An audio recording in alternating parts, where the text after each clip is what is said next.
radio for the masses. Headline edition, July 8, 1947. The Army Air Forces has announced that a flying disc has been found and is now in the possession of the Army. If the game is rigged, change the game. Game changer.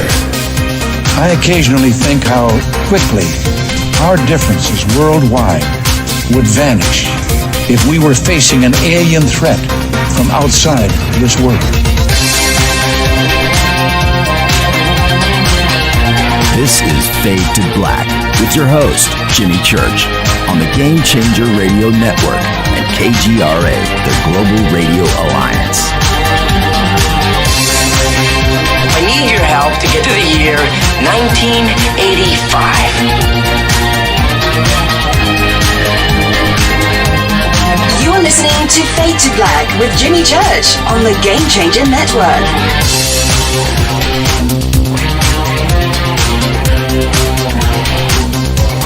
Good evening. Fade to Black. Bespoke Radio for the masses. Yeah, man, how you doing? It's Thursday, June 25th, 2020.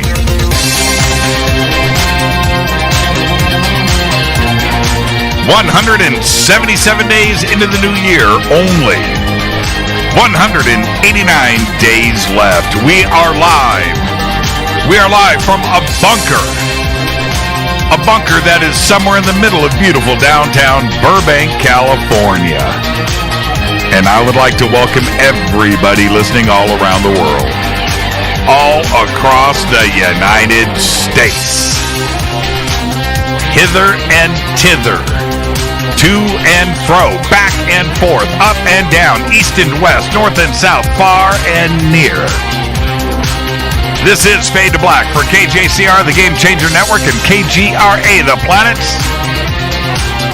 I'm your host, Jimmy Church. What is cracking, everybody? It's Thursday night. It's Fader night. Open lines all night long. The call-in number is 747-228-2051. 747-228-2051. Opening up the phone lines at the bottom of the hour. You can follow me right now on Twitter at JChurchRadio. The sandbox is hashtag F2B on Twitter.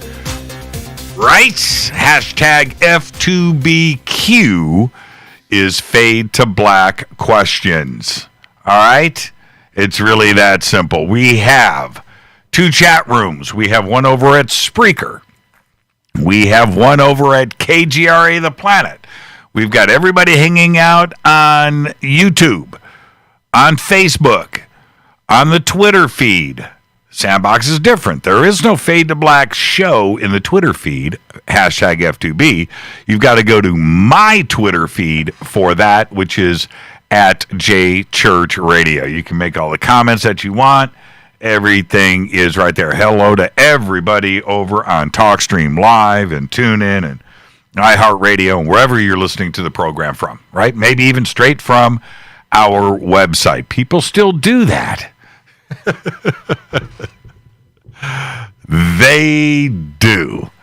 All right. You can also email Jimmy at jimmychurchradio.com.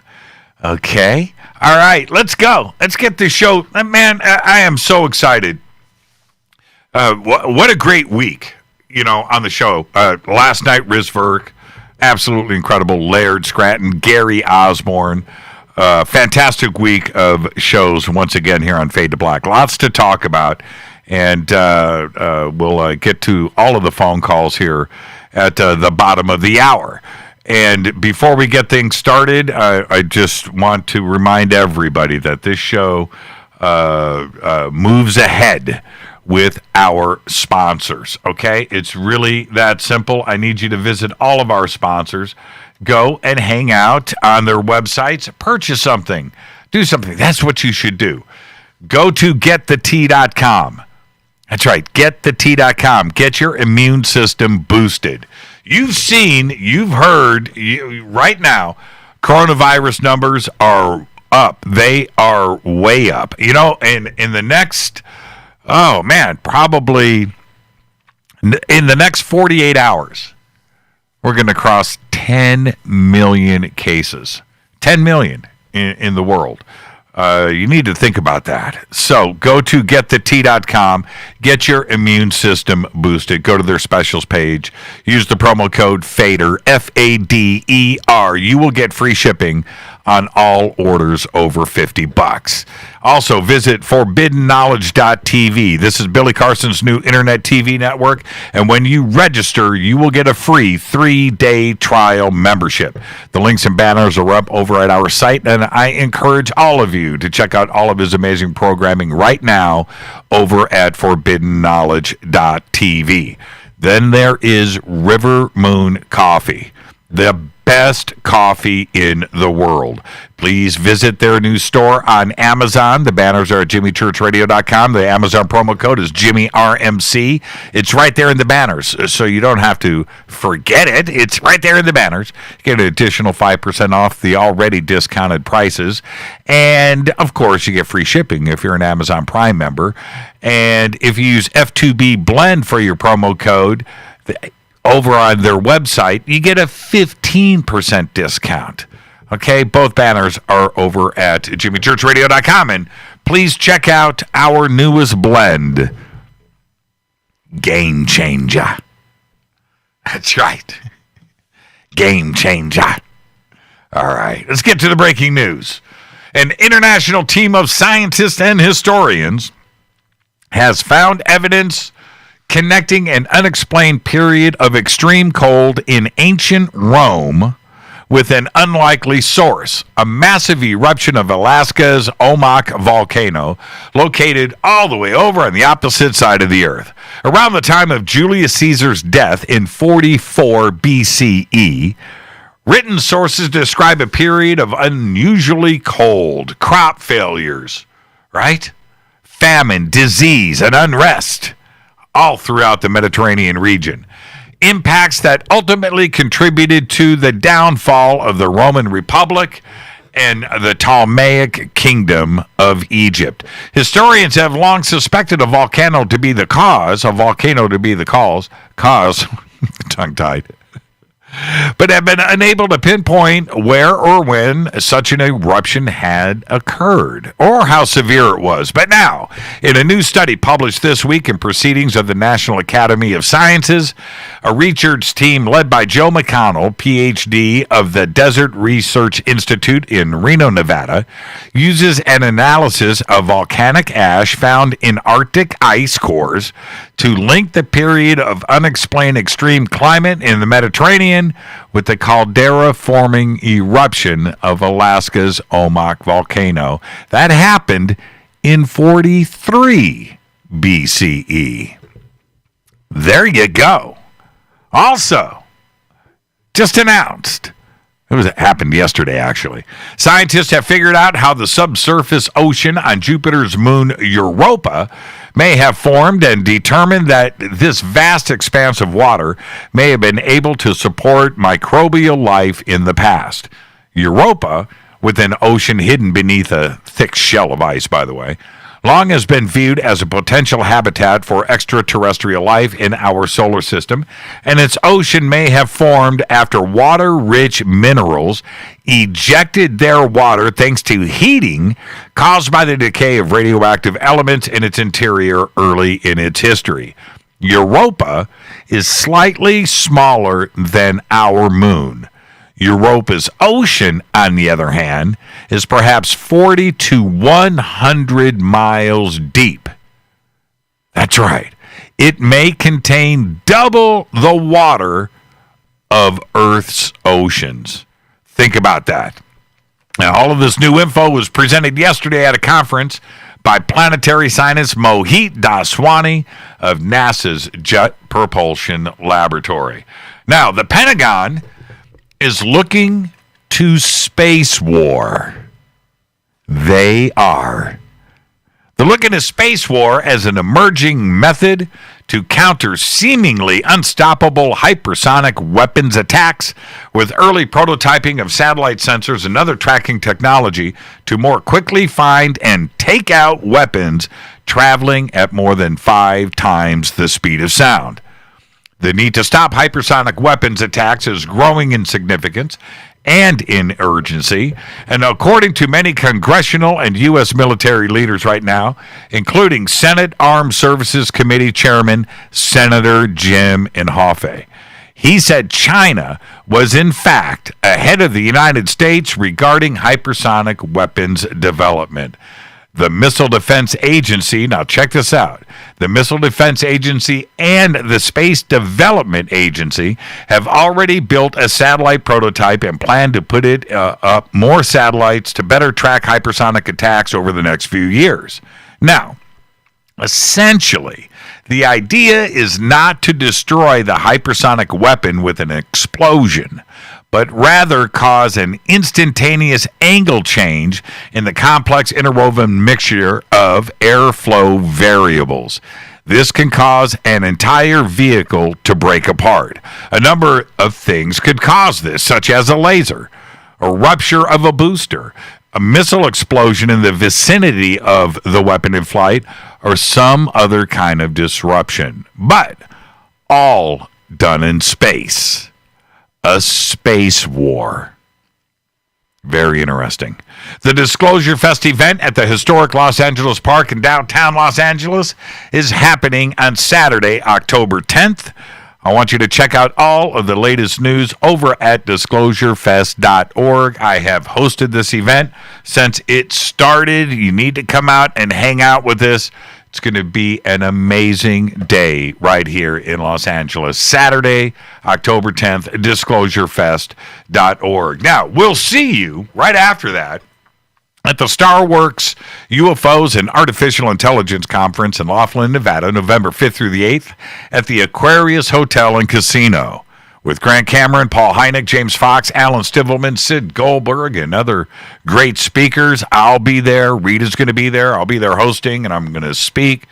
And the Fade to Black crew is going to be there. And, of course, we're going to do 2 nights of sky watching on Thursday the 5th and Friday the 6th.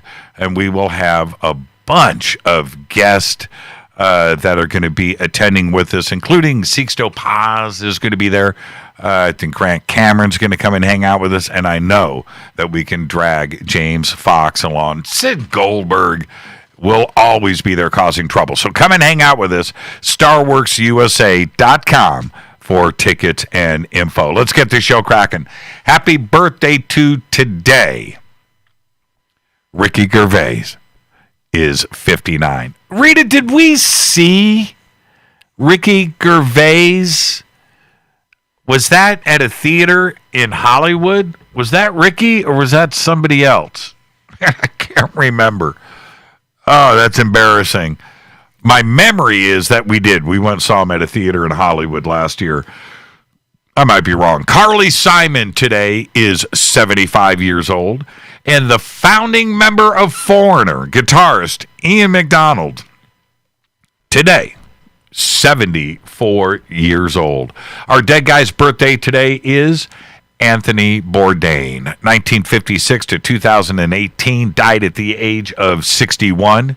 Now, we know all Anthony as a celebrity chef. He's an author, journalist, and Rita says, yes, we saw both Gervais and Eddie Izzard, so I didn't get confused. It's good to know my brain is still somewhat intact. Anthony was also a show host, and it was his best-selling book, Kitchen Confidential: Adventures in the Culinary Underbelly, that started his amazing television career with shows A Cook's Tour, No Reservation, and A Parts Unknown. Now, man, I think in a weird way, all of us wanted to be Anthony Bourdain. Such a gifted chef, but a way to tell stories, uncover history, and discuss things over dinner and drinks and show us cultures from around the world that we would have never have known about. And what a great way to do it, right? Over dinner, in Vietnam. Well, it was a sad day back in 2018 when Anthony died by suicide while on location in France during production of Parts Unknown. So, Anthony, you influenced many, including myself, and I hope you're listening right now. Happy birthday. On this day in history, 1997. I'm sorry, 2009. 1997. Michael Jackson dies at the age of 50 at his home right here in Los Angeles, California, after suffering a cardiac arrest caused by a fatal combination of drugs given to him by his personal doctor. Fader fact. Okay, here you go. It doesn't get any better than this. Goran Kropp rode a bicycle. He rode a bicycle 8,000 miles from Sweden to the base of Mount Everest in 1996. I'm not going to stop there. He successfully climbed Mount Everest, solo, without a Sherpa or without bottled oxygen. Then climbed back down the mountain, got on his bike, and cycled home. That is your Fader fact. You know what? After doing all of that, right? 8,000 miles pedaling, got all his mountain equipment on the bike, pulls up to Mount Everest, up to the top, no Sherpa needed, right? Rides back to Sweden. It was like 5 years later, he died while in Washington State, here in the United States, on the side of a cliff. Cable breaks, something pulls out of the rocks. He falls 60 feet to his death. Goran Kropp. Incredible. Tonight, it is another Fader night with open lines all night long. The call-in number, simple, 747-228-2051. 747-228-2051. Gangstas? When I first saw that, Sean, in the Twitter feed, I thought that was another Rita word. I thought it was gangstassi. Wouldn't that be funny? Gangstassi. Hey, there's our new our new word of the day. Gangstassi. Rita, type that in. See if that word exists. Gangstassi. All right. River Moon Coffee. rivermooncoffee.com. Man, I said to Rita right before the show, I'm like, man, this coffee is amazing. And when you say, look, we drink coffee around here. We have the best. But if I'm alone with Rita and I say these words to her, you know it's true. I mean, strike me dead right now. I said it like 25 minutes ago.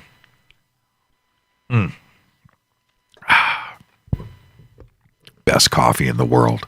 A couple of videos that were tweeted out a few days ago seem to show a spectacular event in the skies above Miami, Florida. Have you seen the videos?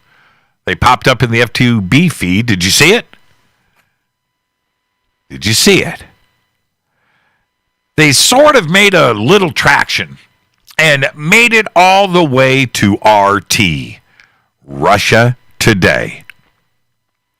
That's right. I just mentioned that the original tweet showed up in the Fade to Black sandbox, and that's where I first watched it, right there. And my impression, man, I'm just gonna lay it out there. My impression was that it was just a simple CG video, and that was it. I just brushed it off. Just like that. Done. I didn't think much more of it. We see these types of videos every day around here. I can't tell you how many I get sent in email, messenger, text, the Fade to Black Sandbox feed, hashtag F2B, right? Man, it's all day long. It's everywhere. Now, when it popped up on the homepage of Russia Today, of RT, that caught my attention. Why would RT choose to promote the video? Was there something else going on? Like maybe some evidence to back it up? Did RT vet it? Was it vetted? Was it vetted by somebody else? So, because of this, now that RT's paying attention to it, I watched it a couple of more times to see if I was missing something. But I wasn't. The videos are obviously fake. Okay? 100%. There is no chance of them being real. But here is the most important point to make. If something like this actually happened above Miami at night, there would be thousands of videos popping up all over the net. Live streams, the news, reports flooding in, phone calls to 911, phone calls to the airports. There would be radar. Everything you could imagine would have and should have happened. It didn't. Only the two videos, and they aren't even that good, by the way, but there's only those two videos. On a scale of 1 to 10 in terms of quality of the CG, I'd give it a 3. Creativity, a 1 or a 2. In terms of picking a location for a fake video, I'd give it a 0 or -1. You can't pick the one city in the world where everyone is on the streets and carrying a cell phone. You can't do it. And where the city is dead during the day and only comes to life at night. That is Miami. They don't roll up the streets at dusk. They unroll them. When I read through some of the comments that were posted about the videos, I was surprised at the amount of people thinking and believing that they were real. And it's not necessarily about the content. People will see what they want to see, but it's the lack of consideration about what Miami is all about. Look, you can believe that the video is real. Fine. Okay? But the response to the video should be something like, wow, this is incredible. There must be hundreds of other videos out there, and I can't wait to see them. That's honest. Nobody has seemed to mention this or even care. Here's the other part. The videos and the story will be forgotten. That's only going to take another day or two. That's the world that we live in, and we'll move on. But there will be another one created and posted with the same claims, and the media will pick up on it, and we'll go through it all again. Wash, rinse, repeat. There is also another trend that has started over the last couple of months, and I'm sure that you've seen it, and it's the live right now streams on Facebook. Now, these streams are not live, but they are just someone streaming a video file. Some, at least in my news feed, by the way, are UFOs or an event going on in the sky. Who is doing it? Why? Is it for entertainment, or is it someone trying to deceive the public with intention? Why doesn't Facebook have the ability to know, right? I don't get it. Facebook should have the ability to determine if something is live streamed or not. Or maybe they do, and someone out there has figured out a workaround. Now, I'm not the brightest guy out there when it comes to this kind of tech. And I only know that if I want to live stream with my phone, pick up my phone, I hit the live stream button on the Facebook app, right?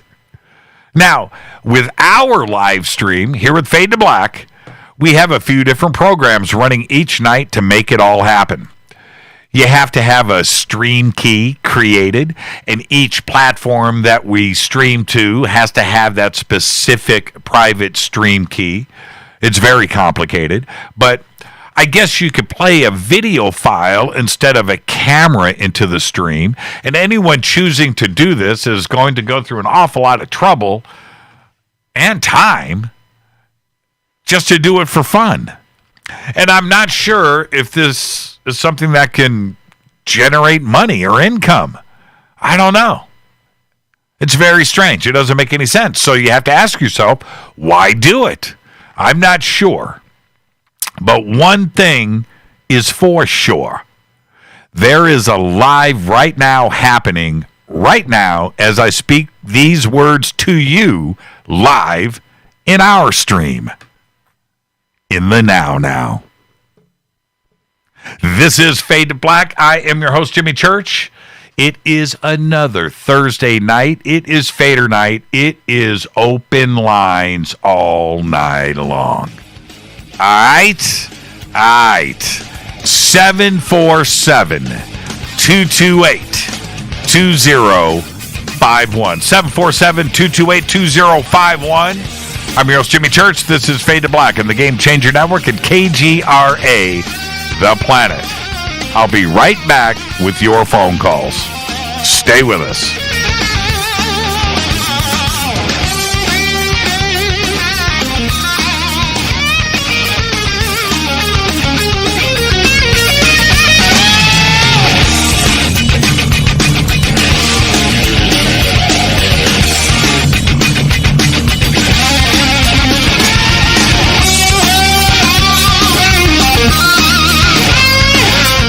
This is Nicole Church, daughter of you-know-who, and you're listening to Fade to Black on JimmyChurchRadio.com and the Game Changer Network. You're listening to Jimmy Church, Fade to Black. Fade to Black will now pause for alien identification. The station that talks the net. KGRA Radio. When you take the beans from Central America with dashes of Indonesian and African mixed in and then roast it to the dark side of Fade to Black, you create the ultimate brew of fringe. Introducing the Fade to Black blend from Rivermoon Coffee. Yes, Rivermoon's darkest customized roast was created for the love of Fade to Black. The alchemy of masterful roasting and smoking the beans is in every sip of this full-bodied, dark Java. I need my coffee dark, deep, with distinct bittersweet chocolate highlights, just like the bunker. Leaning further into the darkness of the roast is Fade to Black blend from Rivermoon Coffee. Just click on the banner at JimmyChurchRadio.com and use the promo code F2BBLEND for 15% off of your order today. Go Beckley Teppy. This is Jimmy Church of Fade to Black, and you can get our podcast for just $2 per month. All you have to do is click on the podcast banner over at JimmyChurchRadio.com. Hi, folks. It's troubling times, and fear is pushing emotions, which in turn pushes health the wrong direction. Do you ever get an ache because life is uneasy? Try Life Change Tea at GetTheTea.com. Life Change Tea works on your digestive tract, helping to move food through quicker and comfortably so your health is spot on. Life Change Tea may not help with world issues, but it will help with your digestive issues. A glass a day helps keep the intruders away. So, change your life today. Log on to GetTheTea.com. That's GetTheTea.com. If your health game is off, get on by ordering Life Change Tea. GetTheTea.com. And while you're on our site, look around at the great non-GMO organic supplements. And if you're a sales shopper, go to our specials page and see what's for you. I've been drinking the tea for 12 years and I'm sure glad for its health benefits. Again, that's GetTheTea.com. GetTheTea.com. the tea that makes you go. 9 out of 10 geneticists agree. Fade to Black is not your father's radio show on the Game Changer Radio Network and KGRA, The Planet. Hi, this is Rob Reiner from Anvil, and you're listening to JimmyChurchRadio.com. What's up? I'm Chris. What up? This is Kyle Massey, and you're listening to Jimmy Church Radio.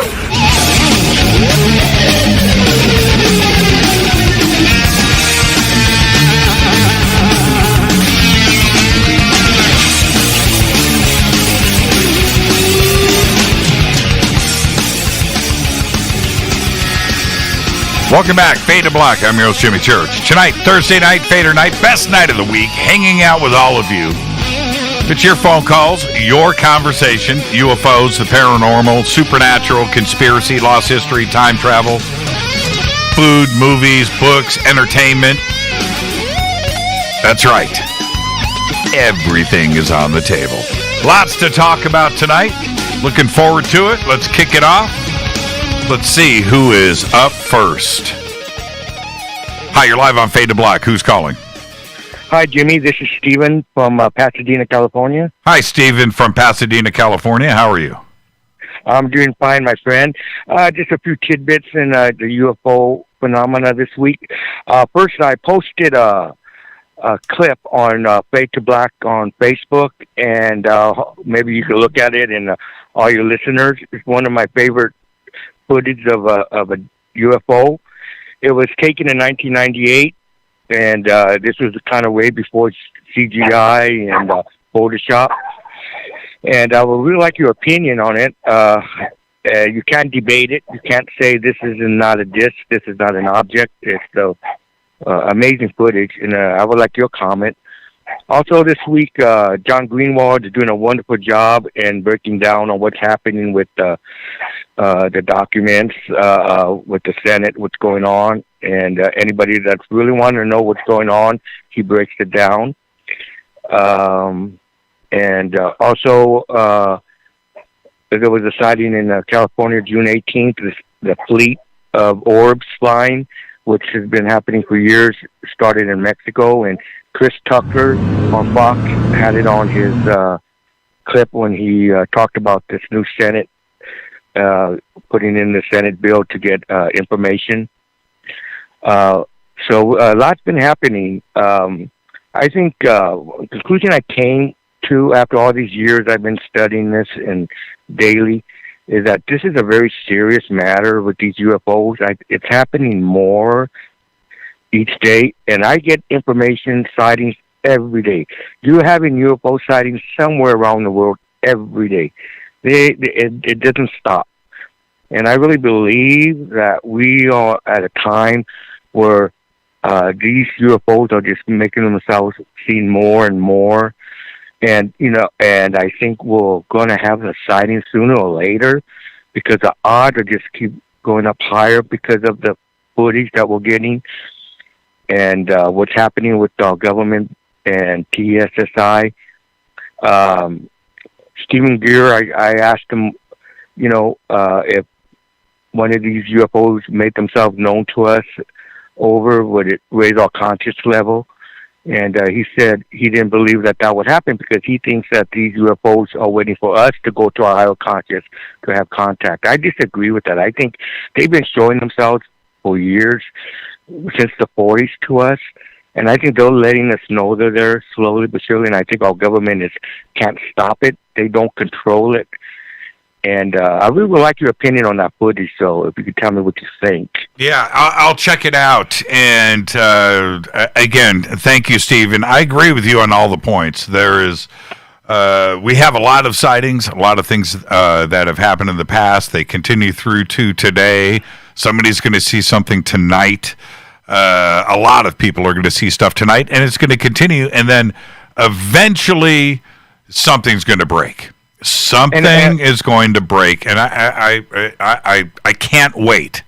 It's not a question of anything else, but when it's going to happen. Right. And if I could take a quote from Stanton Friedman, if the media, investigative reporters for the newspapers would, like Bernstein and Woodward did for the Watergate, if they went after this story of UFOs, they could crack this case. They could go after it. But we know the media is being controlled by the CIA, and that's why it's been played low, that it don't get the attention it gets to the story. Yeah, but, you're right. You're right, Stephen. You're right. Well, listen, I want you to enjoy your weekend, man, and go Beckley Tepe. You got it, my friend. Thank you. Go Beckley Tepe. That's Stephen from Pasadena, California. I'm looking at the video that he posted here. It's in Somerset, England. That's a pretty good piece of footage, no doubt. And it's over on the FADERNIGHT fan group. So somebody in Twitter can go ahead and post the video up there in the links to our Fade to Black fan group. I don't have those links or anything like that. I don't post it, but somebody can go ahead and get that up there. Okay? It's a pretty... That and when they stabilize the footage, and it is from 1998, they stabilize the footage, you can't really tell at first, but once they stabilize it, it's a saucer. It's metallic, and it is flying, and it is pretty cool. It's a pretty tasty piece of footage. I've never seen it before. So thank you for that, Stephen. Let's stay on the phones. Hi, you're live on Fade to Black. Who's calling? Okay. Oh, that's my... Oh, man. I got to do it like this. Hi, you're live on Fade to Black. Who's calling? Hey, Jimmy. It's Mary from New York. Hi, Mary from New York. How are you? I'm good. I'm in the sandbox most nights under my handle's Meow. Oh, that's you? That's me. Wow, everybody. Meow is on the phone. Oh, wow. Okay. I just wanted to call because I really love everyone in the sandbox, and I love the Fader fam, and the show just brings so much happiness and joy to my life, and especially now with everything going on. So I thought I would call. I've never called in before, but I wanted to see if I could tell my family UFO story. Yeah, of course you can tell your family. You've earned that right. Okay? All right. Now I can't how do I address you? Do I call you Mary or Meow? What? You can call me Mary. Actually, I'm one of those people that's blessed with really good initials, and Meow is actually my initial. So. Well, I've often tried to figure that out. You've been tweeting what seems like forever, right? So obviously, really I know your name. But see, look, everybody is saying meow without periods. that's you, and you're never going to escape it. But maybe no, I don't think so. I think Mary's been left out of the picture here. I'm just watching the feed. Okay, let's get to what happened. Tell me your family UFO story. Okay, so what's really cool about it is it has the original story from 1975, but it has a new, modern, and really fun twist to it. Okay. So I grew up in Syracuse, and my bedroom was right next to my older brother, and I had this older brother who was always playing, those tricks on me and scaring me all the time. So I was the kind of girl that would never look out my window at night, and my bed was right up against the window, and literally up until only a few years ago, I don't look out the window at night. So for some reason, I'm lying in bed. I was really young. I might have been 12 years old. And I had this urge to pull the curtains away and actually look out at the night sky. And I never did that. So I did it. And what I saw was just absolutely amazing. It was this massive, huge ship. And it was around... it was a disc, but I was looking at it from a side view. So it could have been a cigar or it could have been a saucer, but it was really big and really silent and just called to me to look at it. And it was really weird. So I kind of called out to my brother, and he was in the next room, and he was a college student, much older than me, and he comes running in, and he couldn't believe it. And he he yelled, "Holy, you know what?" And he leaves me there, and he runs downstairs, and he gets my mom and dad. And my mom and dad are much older, and they're running up the stairs and looking out the window. They all see it. My dad sees it. He gets so excited, he slips off the bed and puts his hand through the window. Like, it was this whole big thing. And it was there for the longest time. And this craft just hung there and didn't move. It was just massive. And it was far away. It wasn't even that close. It had to have been, maybe like a quarter mile away. But it was just really, really big in the sky. And it just hung there. And that's what sort of struck us, was that it's not going anywhere. This is not an airplane. This is not a helicopter. It was clearly something really unusual. And it was we all ran downstairs to look at it and get different views. And then all of a sudden, it sort of took off and went off towards the north. And we lived in East Syracuse, so it kind of headed off towards where the airport was, Hancock Field Airport, and it sort of just took off. And that sort of, was really amazing, because all of us saw it, and we were all really excited about it, and we all believed what it was. And for years and years, we used to talk about it. And then we come to last fall, and my sister's having her 75th birthday, and we all get together, and my mom and dad have passed, so the only one left to talk about it is my brother Jimmy. His name's Jimmy, too. So I was sitting across the table from him, and I said, "Jimmy, I want to ask you about the time we saw the UFO, but I don't want to color your memory. I want to ask you, did it have lights? Tell me what you think." And so he went through and reiterated the story from the very beginning, same as me. And my oldest sister, who didn't see the UFO with us, was sitting next to me, and she goes, "Oh, I know about UFOs. Dad used to take me out to the backfield behind the house, and he would look up and point out the cigar UFOs in the sky. And he told me he's been seeing cigar UFOs his whole life." What? So I know. So that's the fun twist, is that my father, even though he saw it that night, he never told us that he saw these things his whole life. He never told us that. And your sister never told you that. Yeah. She never told me that. And I looked at her, and we'd all been drinking and stuff. I'm like, "Come on now." I'm thinking, "Are you crazy?" She goes, "No, I'm serious.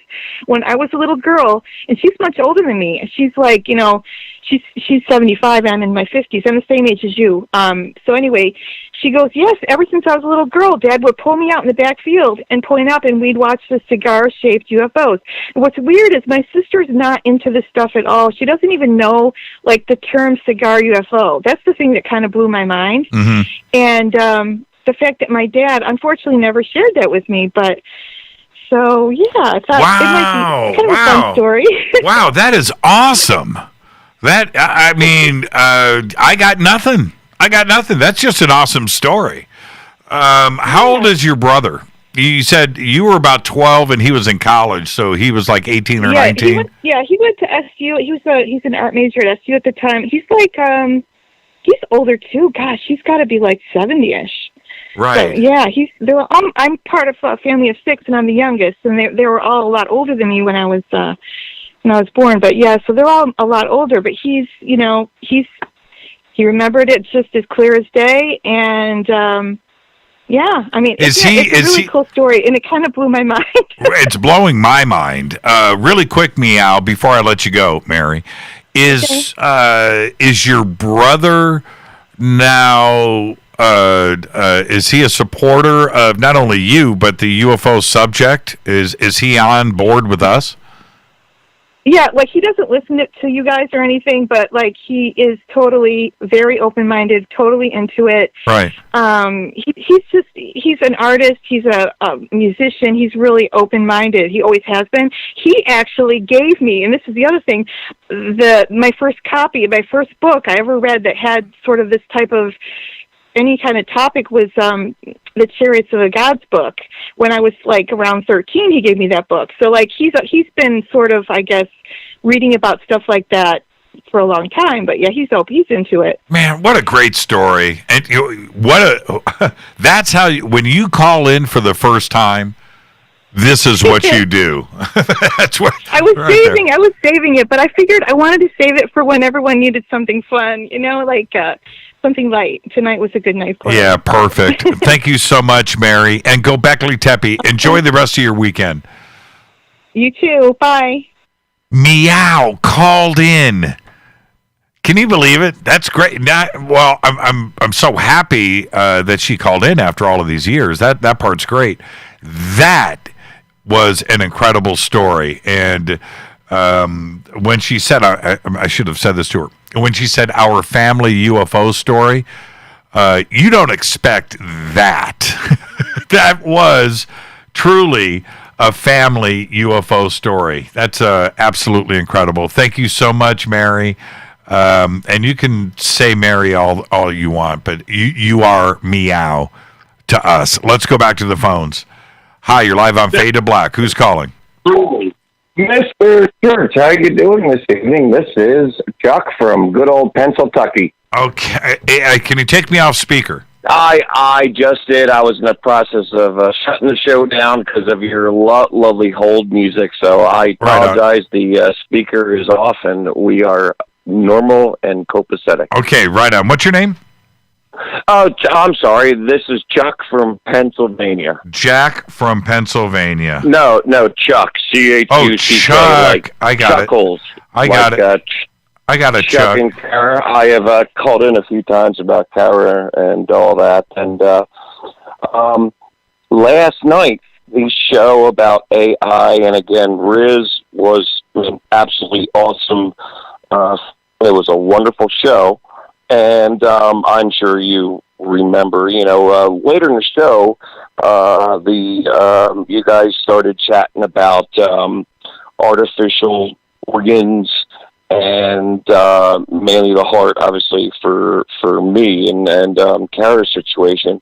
And there's been so many, theories that a large part of the soul, or a major part of the soul, not only is in our minds, but it's in our heart, right? I mean, that's something we've all spoke about. And if somebody had an artificial heart, like some of your soul is not there with you, I guess, in a sense. And then, of course, me, where my mind went right away as I'm out walking the dog in the dark, just kind of lost in my thoughts when you guys were talking about that, is Kara and I have spoken, very casually, and we were speaking about it today that, hopefully when all goes well and she gets a heart transplant, let's keep our fingers crossed here, that, she'll have part of a soul of another human in her, and let's not take that as something scary. Let's take that as something like amazing and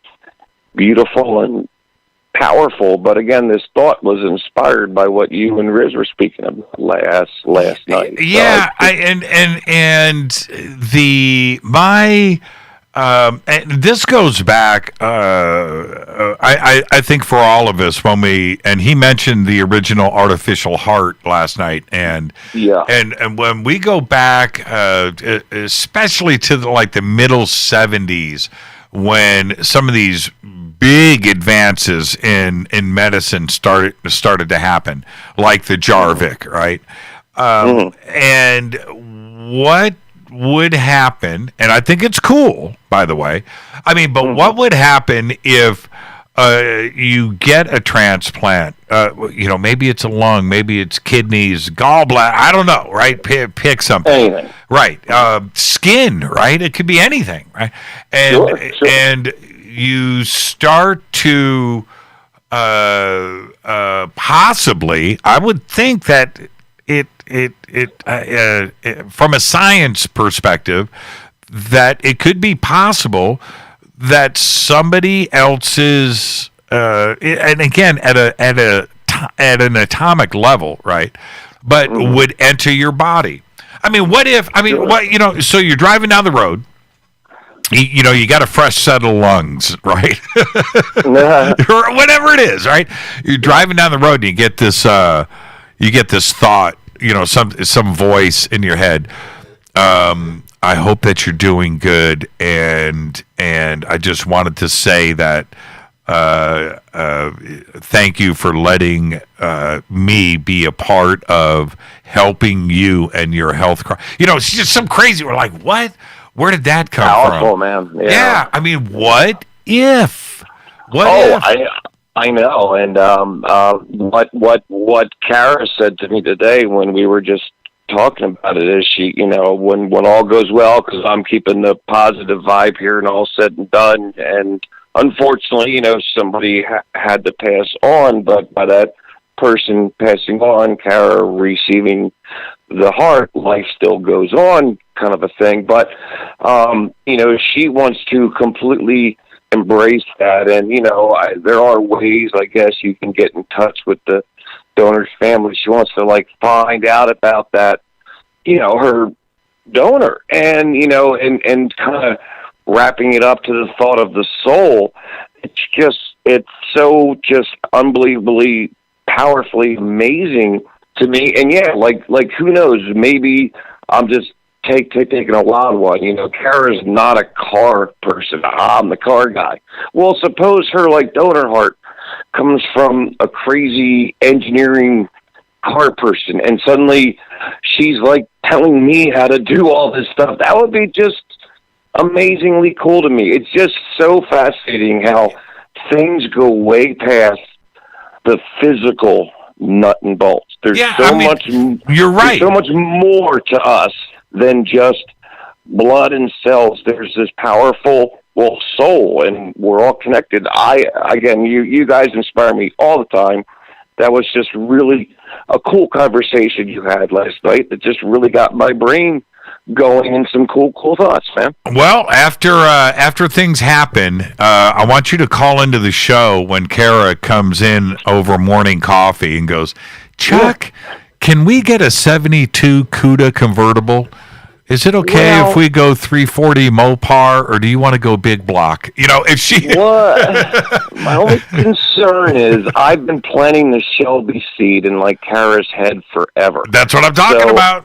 I'm all good with your statement as long as we can switch it to something that has Shelby on it. Right. I'm on board, man. Well, I'm a Ford guy. I know, man. I like a GT 350. Oh man, but all day I don't long. know if you've had a chance. I know there's many other people on hold, but I was playing around YouTube today and I saw some of the specs and footage of the new GT 500, and whoa, baby! Yeah, no, I like those. I like those a lot. The 500s, even the new 350s are cool.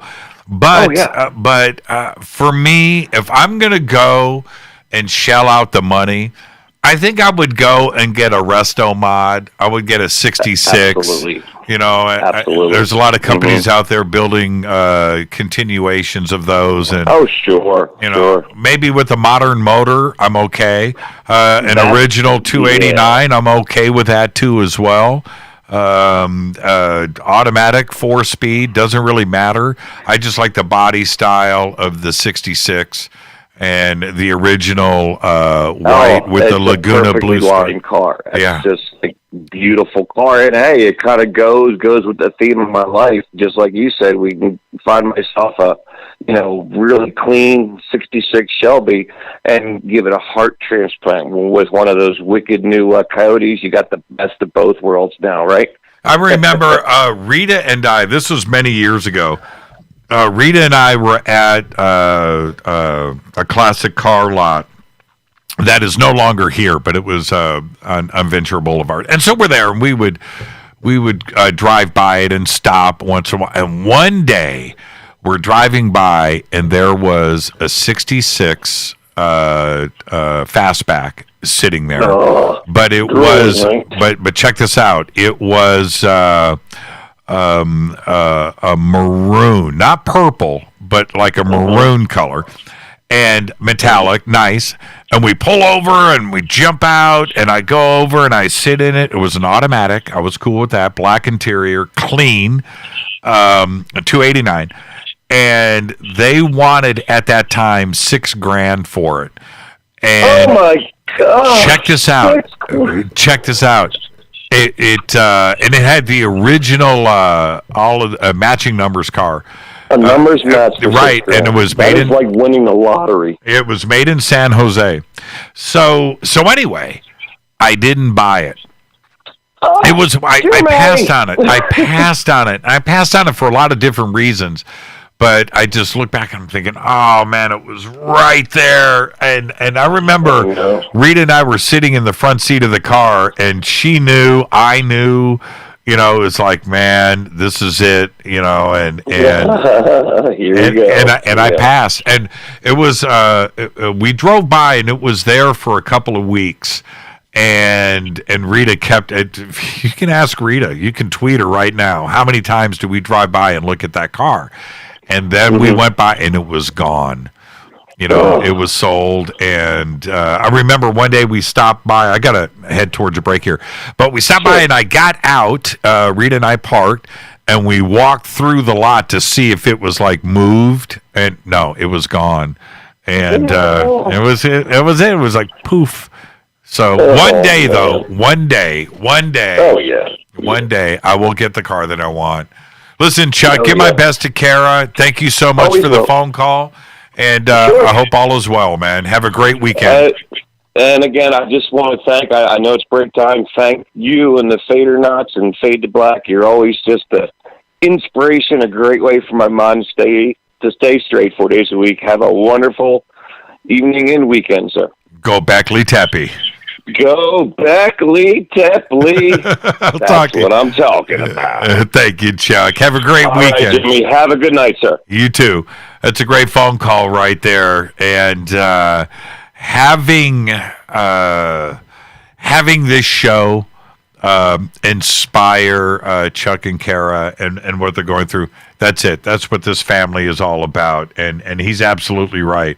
I will thank each and every one of you FADERNIGHTs for the family that this show is. All right, I'm going to take a quick break right here. This is Fade to Black. I'm yours, Jimmy Church. It's Thursday night. It is Fader Night. Open lines all night long. 747-228-2051. I'll be right back with more of your phone calls right after this short break. Stay with us.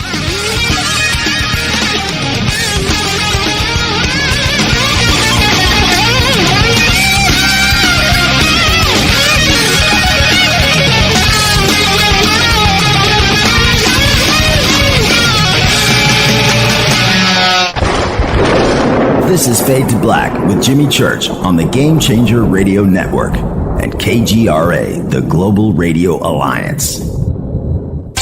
This is KGRA Digital Broadcasting Station, Salt Lake City, Utah, Van Buren, Arkansas.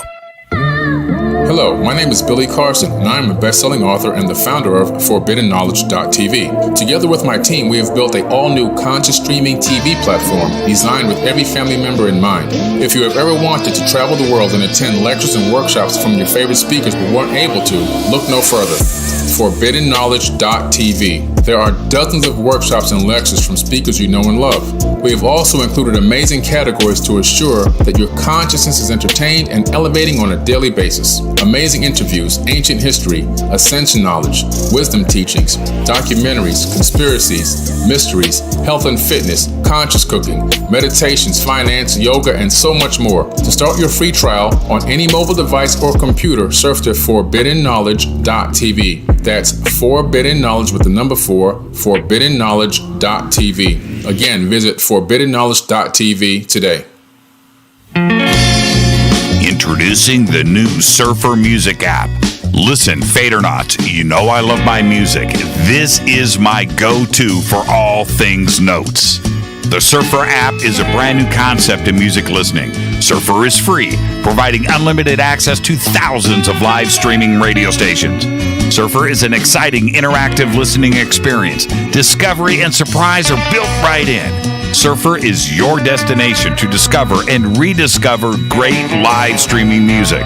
It features high-quality audio streams, free access to music from thousands of live streaming radio stations, unlimited listening, unlimited skipping. You get a music visualizer, and you can also select your favorite channels.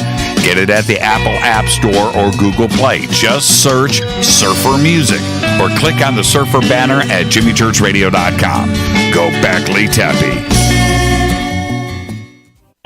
Okay, nurse, let's get this man to the ER stat. Right away, doctor. We see this every day. Heart attack or angina pain due to blocked and clogged arteries. Chelation can remove obstructions or blockages from arteries and help avoid painful and expensive surgery. Now there's Angioprim. It's a liquid oral chelation product that you take with juice. You start to feel the results fast. Angioprim increases blood flow all over the body, and that means more energy and strength to take on the day with less aches and pains. 60 years of research has gone into chelation, and Angioprim is the result. A safe and easy way to unblock your veins and arteries from buildup that slow circulation. Paging Dr. Jones. Please report to the emergency room right away. Log on now to angioprim.com. That's ANGIOPRIM.com. Or to speak with a trained consultant. Give Angioprim a call at 954-882-7221. That's 954-882-7221.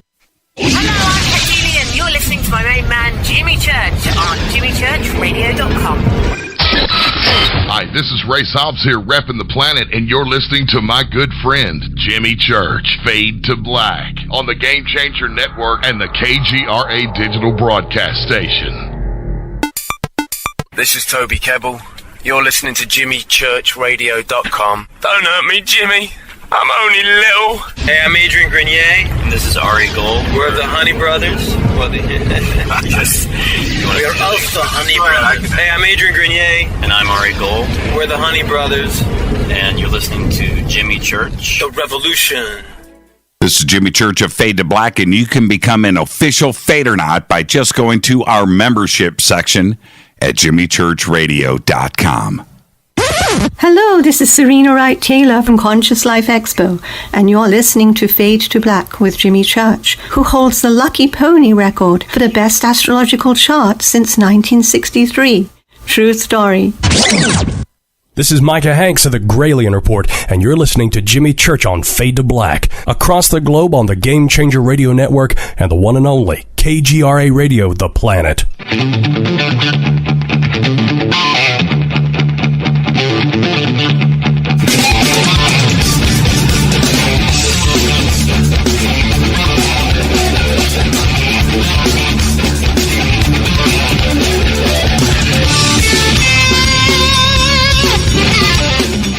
Welcome back, Fade to Black. I'm your host, Jimmy Church. Thursday night, Fader Night, open lines all night long. It's your calls, your conversation.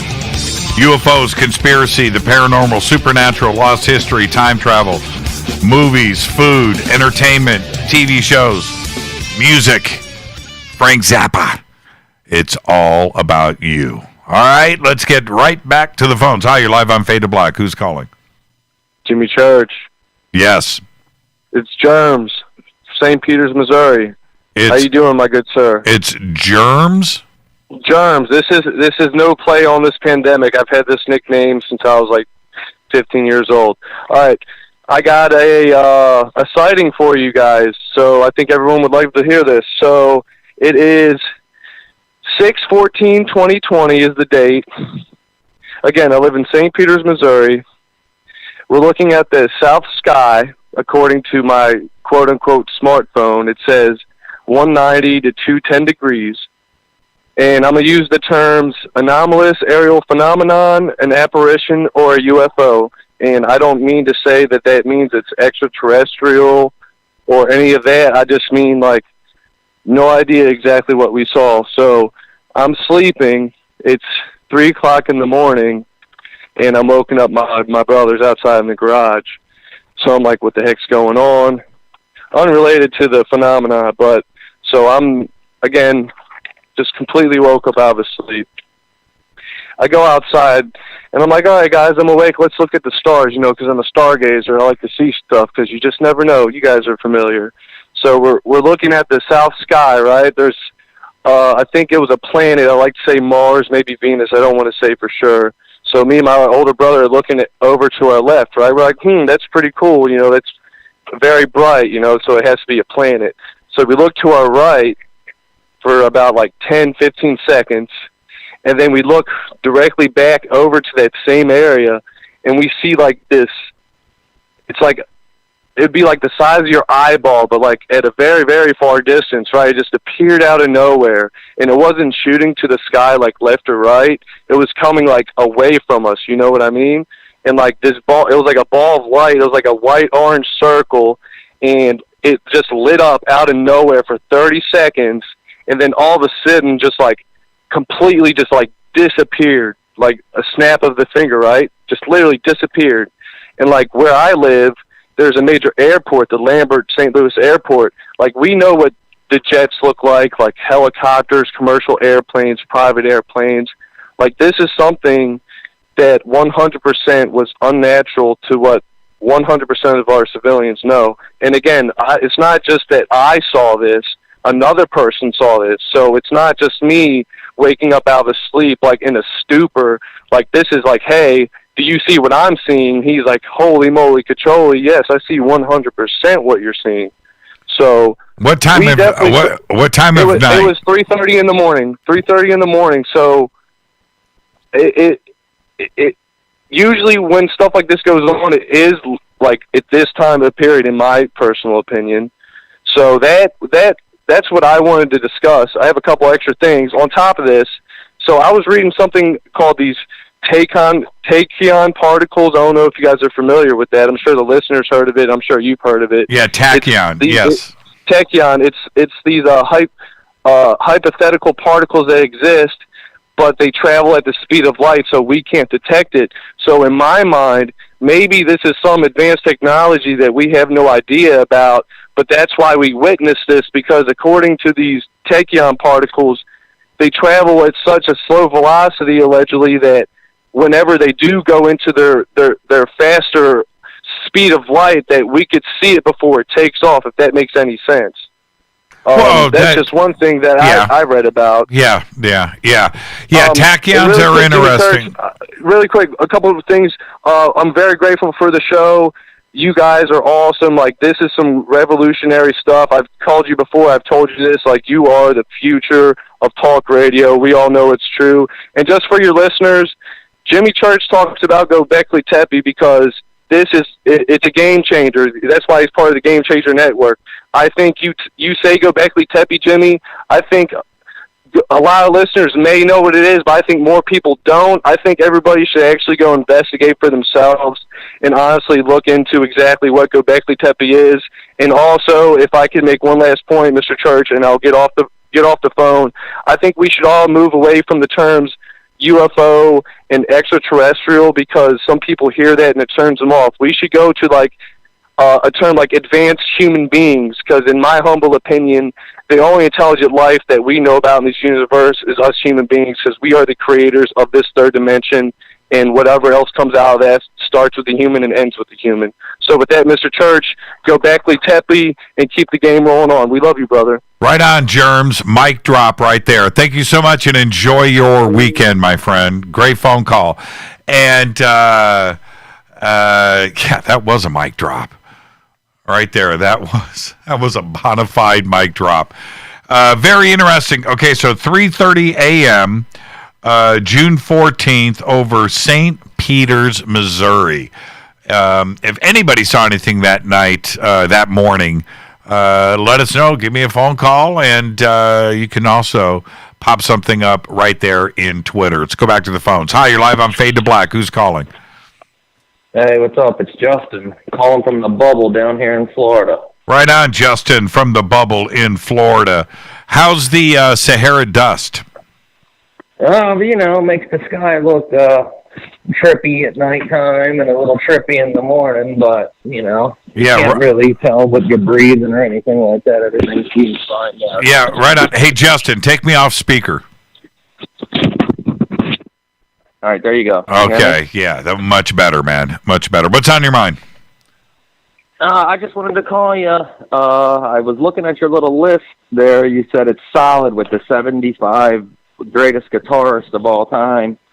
And I was thinking, 10 years after, guitarist Alvin Lee didn't get an honorable mention. So I didn't know what your thoughts were on that. Well, Alvin Lee, yeah, man, Alvin Lee, an amazing player. And see, this is the thing, and I appreciate that and I respect that because he was amazing. If the list was 100, right, and I expanded it out, then there are no honorable mentions. So you're absolutely right. Of course, he would be on that list. When you compile a list like that, and that list was done by memory, right? I'm not going out and looking at some fictitious list on the internet and putting it together. You can tell by looking at that list, those are the guys that I speak about a lot. And pretty much everybody on that list, I had their album. I grew up with them. There were a lot of people that didn't make that list where I go back and I think about it. Alvin Lee, Al Di Meola is not on that list. How could Al Di Meola not be on a top 75 greatest guitarists of all time? There's a lot of players that didn't make it. And the reason why they didn't make it wasn't that they weren't deserving on it. It's that when I got to 75, then it's a hard list to put together. And then after that, I'm shuffling the 75 around. Right? I'm not trying to get to 70. I definitely respect that, Jimmy. I love that, man. I know that's all from your past and off of memory, and I have nothing but respect for that. I've seen that you had Steve Vai is like 4 or 5 on the list, which is awesome. But he played in a movie called The Crossroads with Ralph Macchio was in it, a blues movie where he played the devil's guitarist, and the devil at the Crossroads was Robert Johnson, right? Who's one of the greatest guitarist of all time, and he didn't make the top 75. So I know that you're top 75, and I was just calling to talk a little bit. Look, I respect your list. Do you know how many emails I got about Robert Johnson? Right? So, you're not the first to mention that, Justin. And like I said, it's just, you're putting the list together, and when you think about, Paul Butterfield or Alvin Lee or again, like I said, how could Al Di Meola not be on that list? I just saw Al Di Meola with Steve Vai at a theater here in the Valley with Rita a few months ago. We just saw him live with Steve Vai. And how can, look, the album Casino and the album Elegant Gypsy, and of course the band Return to Forever, and Land of the Midnight Sun, and all of these. How could Al Di Meola escape my mind? He did. I don't have an excuse for that. Only that I put the list together, and then I went back and started shuffling things around. And that's you mentioned. All I wanted to say. I appreciate you, Jimmy. Thank you very much, and all the faders, man. Peace out. Thanks a lot, Jimmy. Right on, Justin. And go back, Tepe. Justin, 100% busting my chops on that list, and he is right. Right? Gary Moore is on the list. You don't have to worry about Gary Moore. But I got to the end and I published it. And it was really funny. Let me just say, I published it and put it up there because it wasn't about coronavirus. It wasn't political. It wasn't about the riots, and it wasn't about protests, and it wasn't about, I just wanted to get everybody off. Let's fight about guitar players. That's why I put it up there. Let's argue about this.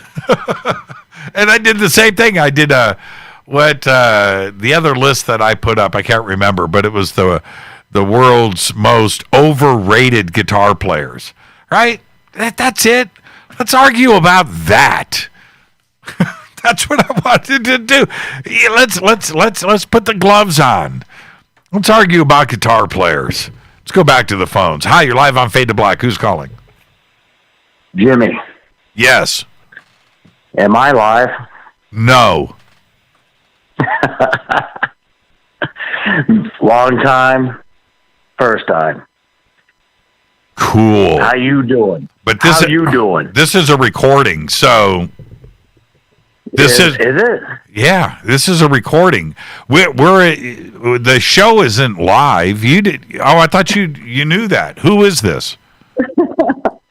This is Diesel. Diesel. You might have got a couple. Yeah, you might have got a couple emails from me over the years. Possibly. I get a lot I'm of. One of the original. I'm one of the original game changers. Well, I've gotten a lot of emails from Wankel. I've got a lot of Wankel and V8. I get a lot of V8s. I've had a couple of Diesels.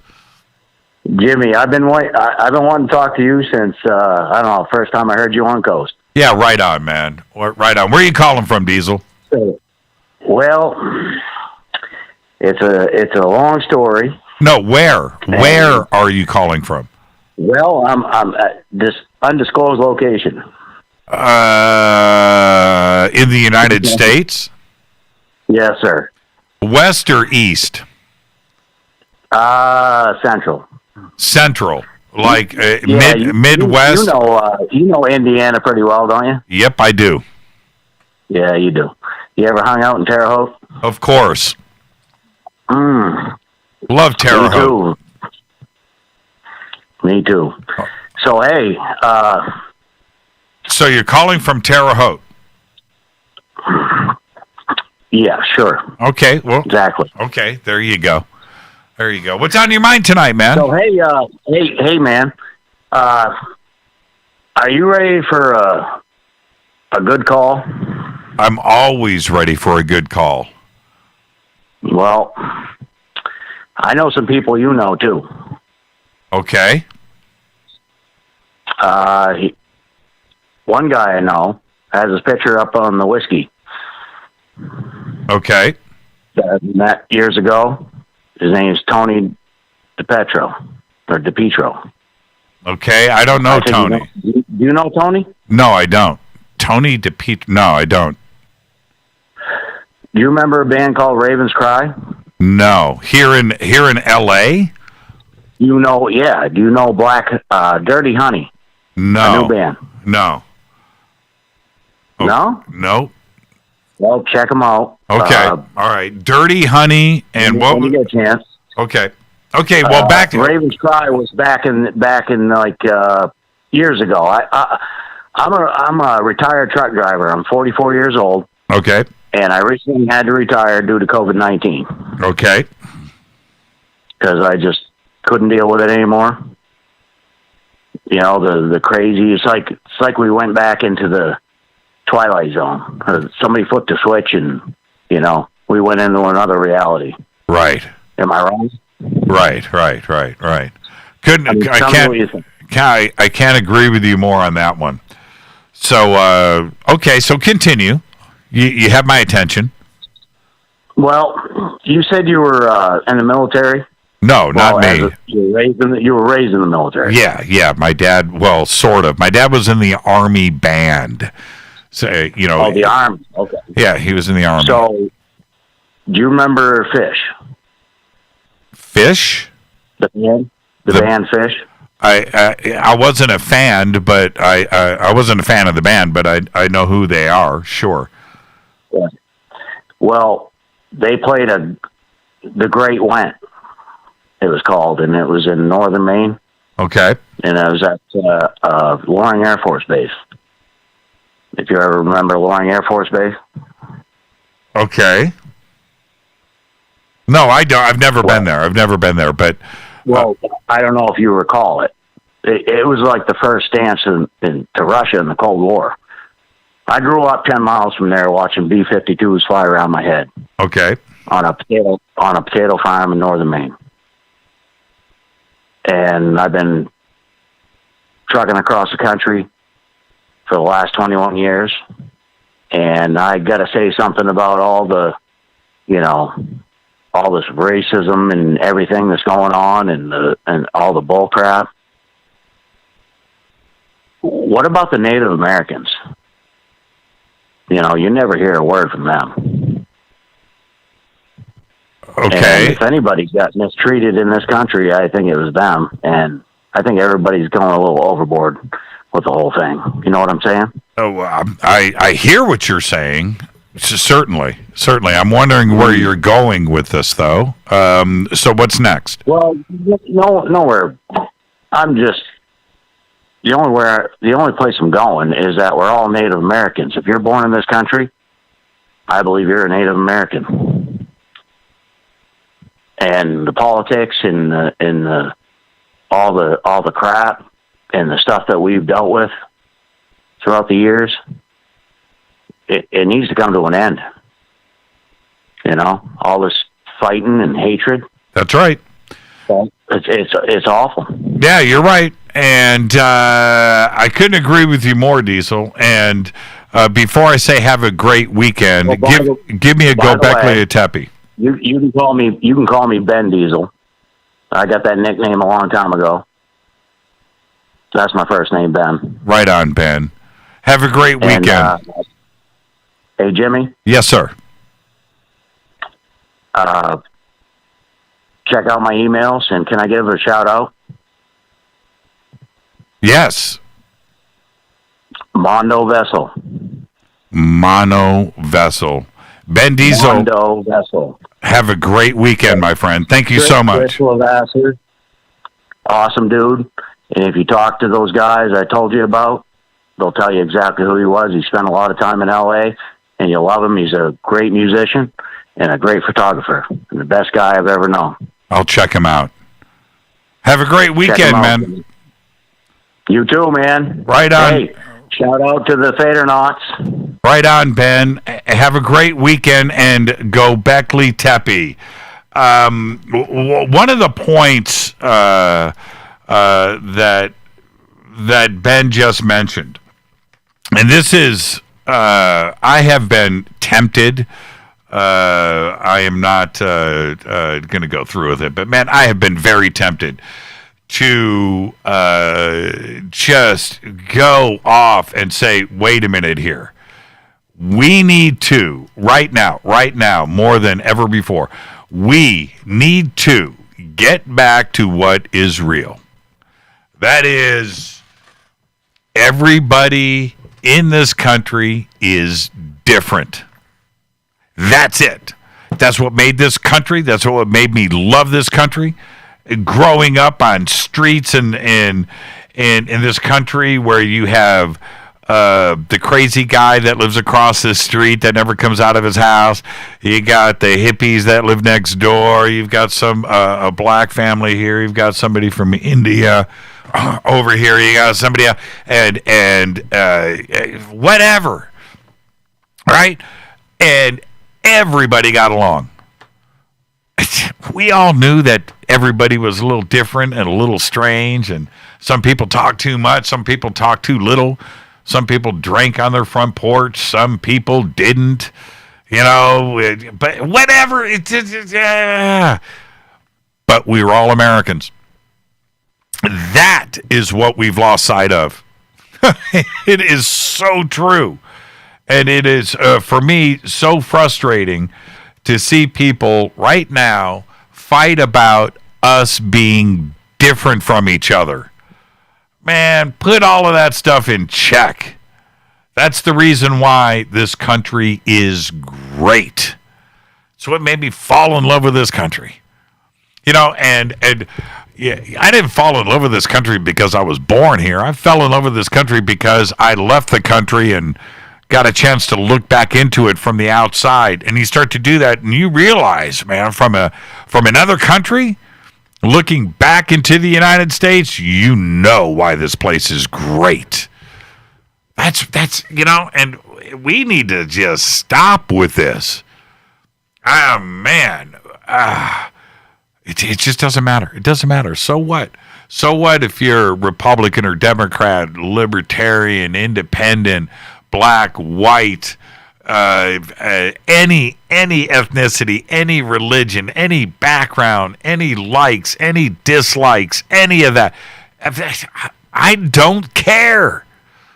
I don't care. We're America first. That's it. That's it. We got to stop the fighting. We got to. And we got to quit looking to the past. Can't do it. We need to look to today and the future and continue to build on the things and the fundamentals that made this place so wonderful, so our children can grow up and experience the country that I grew up in. It's the truth, man. It is the truth. So Ben Diesel, thank you for the phone call. You bring up some great points. And with that, I'm going to take a break a little bit early, and I will come right back after this short break with more of your phone calls. This is Fade to Black. I'm your host, Jimmy Church. Everybody just stay right there. Lots of calls on hold. I'll get to them all. Stay with me. I'll be right back.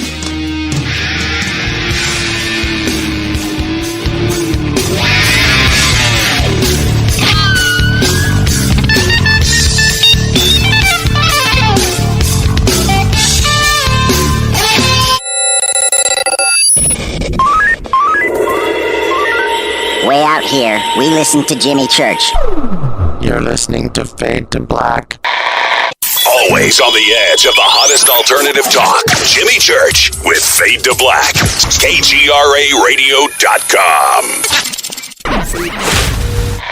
¿Qué tal, mis amigos? Yo soy Mario Carson, el tiburón, y los invito para que escuchen a mi buen amigo Jimmy Church Radio. ¡Claro que sí!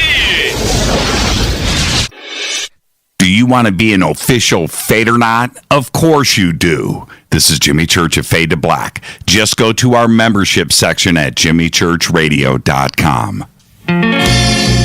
Introducing the new Surfer Music app.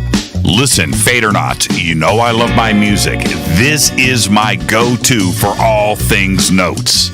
The Surfer app is a brand new concept in music listening. Surfer is free, providing unlimited access to thousands of live streaming radio stations. Surfer is an exciting, interactive listening experience. Discovery and surprise are built right in. Surfer is your destination to discover and rediscover great live streaming music.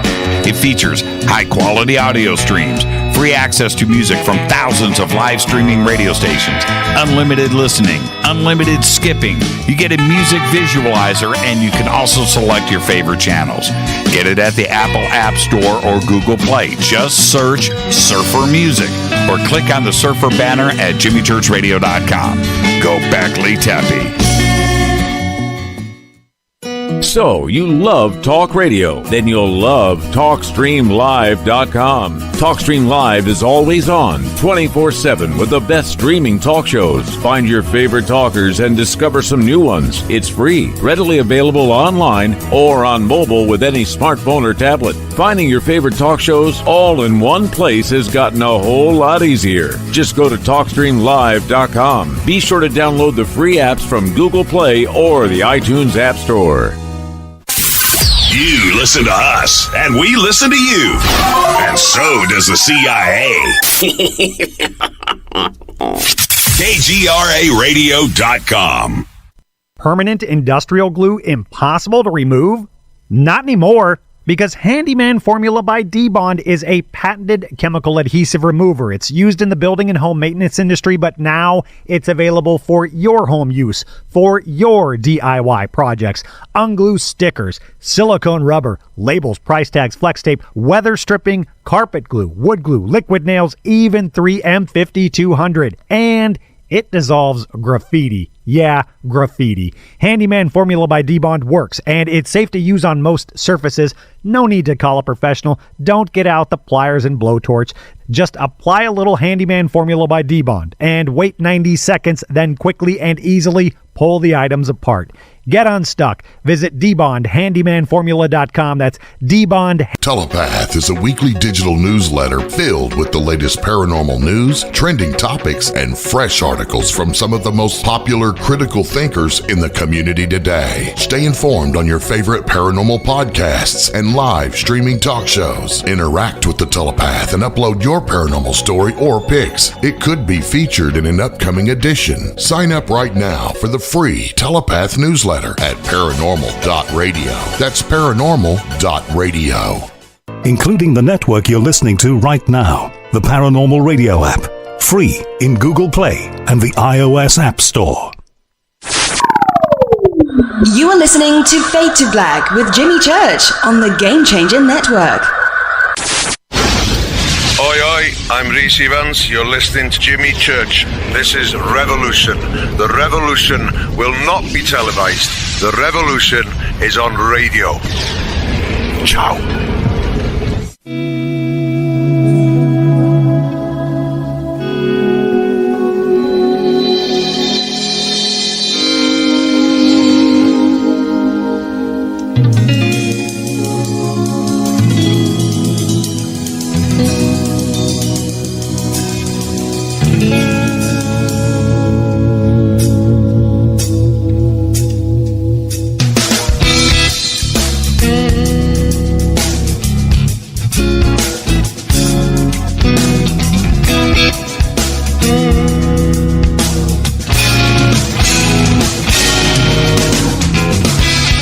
Welcome back, Fade to Black.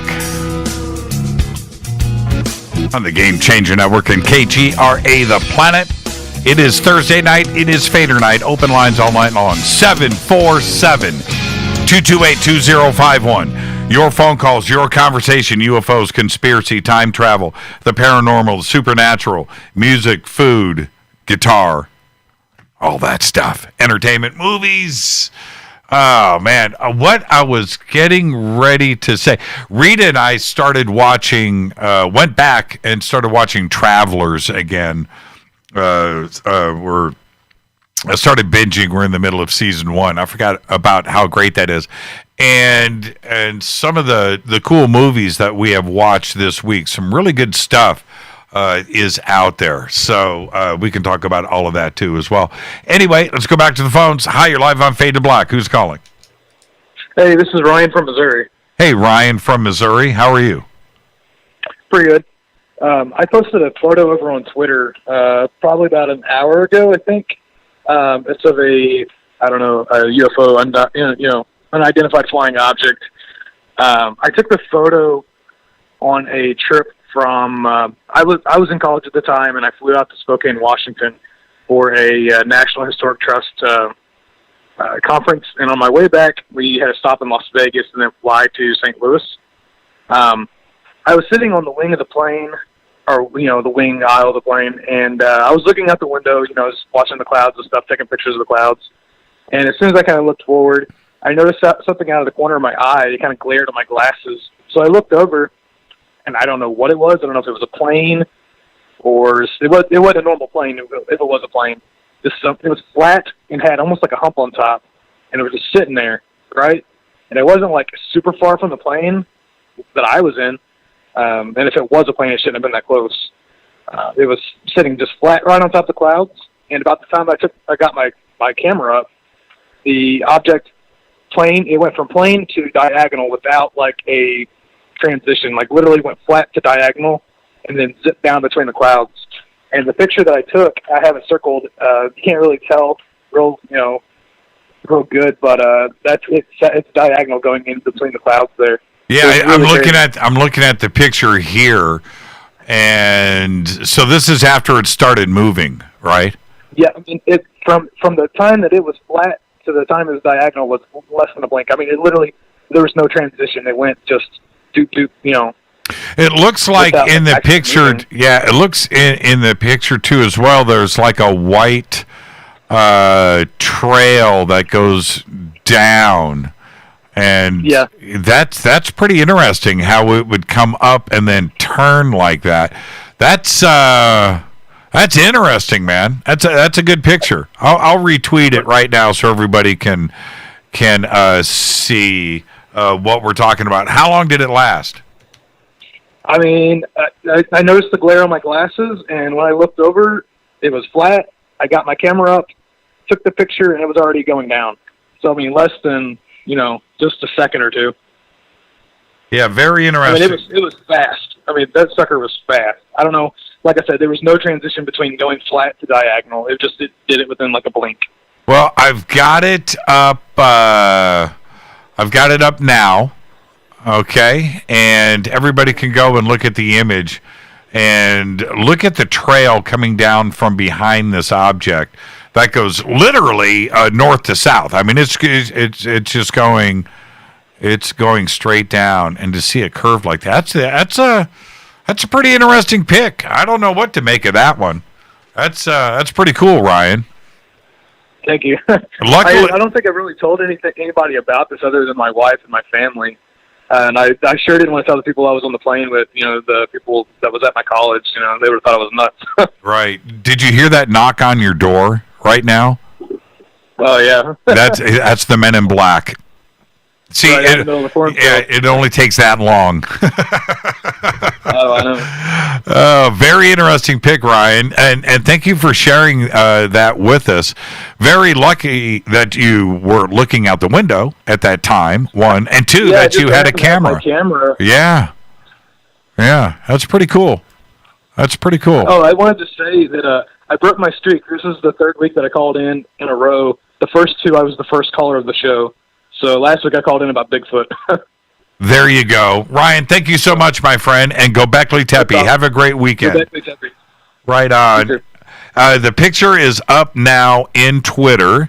I would love to see everybody's comments on this and check it out. Now that you know, he said that the object was just sitting there, had a hump on the back, sitting on top of the clouds. By the time he got his camera and took the picture, it took off at this angle, and you can see it here. That's pretty interesting. That's and it's not the line, the black line of this object moving out. I need to blow it up and see what we can see here. But it's the look at the trail from behind it, and just imagine this happening up in that's a pretty interesting pick. That's a good grab there, Ryan. Really appreciate it. With that, let's do the right thing and go back to the phones. Hi, you're live on Fade to Black. Who's calling? Well, Beckley Tepe. It's Terry in Indianapolis. How you doing, Jimmy? Hey, Terry. How are you, my friend? Man, I'm just sitting here on my back porch, drinking a little River Moon coffee and looking at the sky through these Hoffman Optics night glasses. And I just bought me a new pair tomorrow. They're supposed to be here, the Jimmy Church Blue version. Oh, you went for it. I did. I went for the big ones. You know what's great? Now you can skywatch with a friend or family member. I know. Now I got the green ones and the blue ones. Yeah, you don't have to loan them out. Well, let me look. You don't want to hand them off.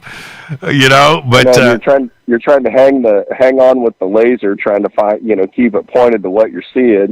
Now you got two pair you can at least watch. Yeah, no, I got really, really, really good at that with pointing the laser and looking with a group of people. So much fun. And you're like near Geist, right? You're on the north side. Yeah, I'm just right on the north tip of Geist.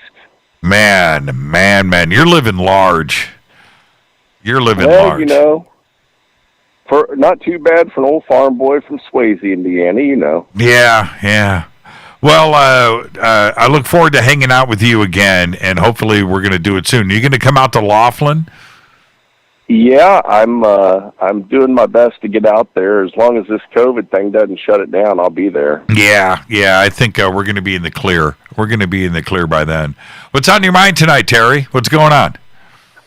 Well, it's kind of wild. Last year, right when we got back from Italy, I was driving out by my farm, and I spotted a chrome tic tac, if you will, about a mile from my house, and I got a picture of it sticking its nose out of the cloud, and I think I posted that. Yeah, I remember that. People saw it. Yeah, that was a great pick. Now, yeah, and then last week, or about 2 weeks ago now, everybody was out doing their own thing. Your kids leave you alone, so you're like, you got the dogs in the truck. I'm just driving around looking at the crops.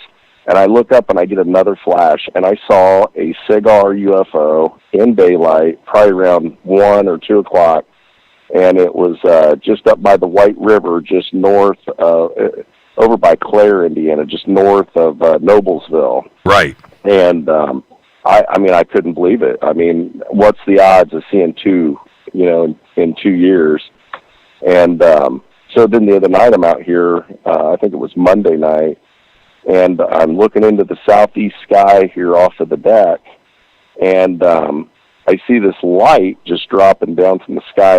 I think it was around 123 degrees or 132 degrees, and it's coming down, and then it stops. So at this point, I'm like, oh, wow, this is going to get interesting. So I stick my hand up with my thumb, and I'm at a 45-degree angle from this thing, and it's about half the size of my thumbnail, but I can only see it through the night vision. And it drops, it hovers, and then it just flashed out. And I stayed out here for probably 3 more hours looking for that darn thing. And I tell you what, that's in my opinion, I think that's my best sighting at night that I've had in quite a while. And I love sitting out here, get a little coffee, and because it gets a little brisk up here in Indiana at nighttime, so I get my sweatshirt on, I get a little coffee, a little river moon, and then I just sit out here and listen to you and listen to all these wild stories. I enjoyed Eric's call in the other night when the Bigfoots were attacking him and he was running through the mountains. That was a good one. Yeah, I'm going to find out some more about this. I'm not going to say how, when, what, and where, but it'll be directly from Eric, and I will probably talk about it on Monday's show. But and I know Eric pretty well. Okay, I do, and I trust his experience. I trust his memory. I do. He's not going to come on Fade to Black and make something up. So the experience for him was real. How far do we take this into a direction? Bigfoot entity. I don't know. A hallucination that he believes is real. I'm not suggesting any of this. What I'm saying is these are all possibilities, But I believe Eric when he tells the story. I believe him. I believe that he believes that it was real. And that should scare the crap out of all of us, that something like this could be going on out there. I was re-listening to that tonight when I was on the walk with my dogs, and it's getting dark, and you hear him tell those stories, and you're kind of looking over your shoulder. Not that they're going to be up here at Geist, but you're looking over your shoulder because it could happen to anybody. Yeah, and I didn't know anything about it. Okay, and I have been talking to him every day. He didn't say, man, I got a story I got to tell you. This just happened. I'm going to tell you later. He didn't tell me anything. And I was more concerned about his health. And he was answering all the questions for me, about what was going on. And I was very concerned. And, of course, he's in the hospital. So he's got nurses and doctors and things going on around him. It wasn't like he could just sit and babble with somebody like me that is asking, dumb questions that, he's in the hospital. He needs to get better. He doesn't have to sit and listen to me ask questions that he may not even have the answers to. But what he didn't tell me was what happened right up before him getting sick. And when he whipped that out on the show, I was in the first person just like everybody else was. I was hearing it for the first time. My reaction was the same as everybody else. Most of us know Eric pretty well. If we haven't met him in person, we certainly know him through Twitter. And he's got a lot of friends out there. People know who he is. So we were all blown away by this experience with him and Polk. I can't wait to get more information. And I'll be getting it out of him. He was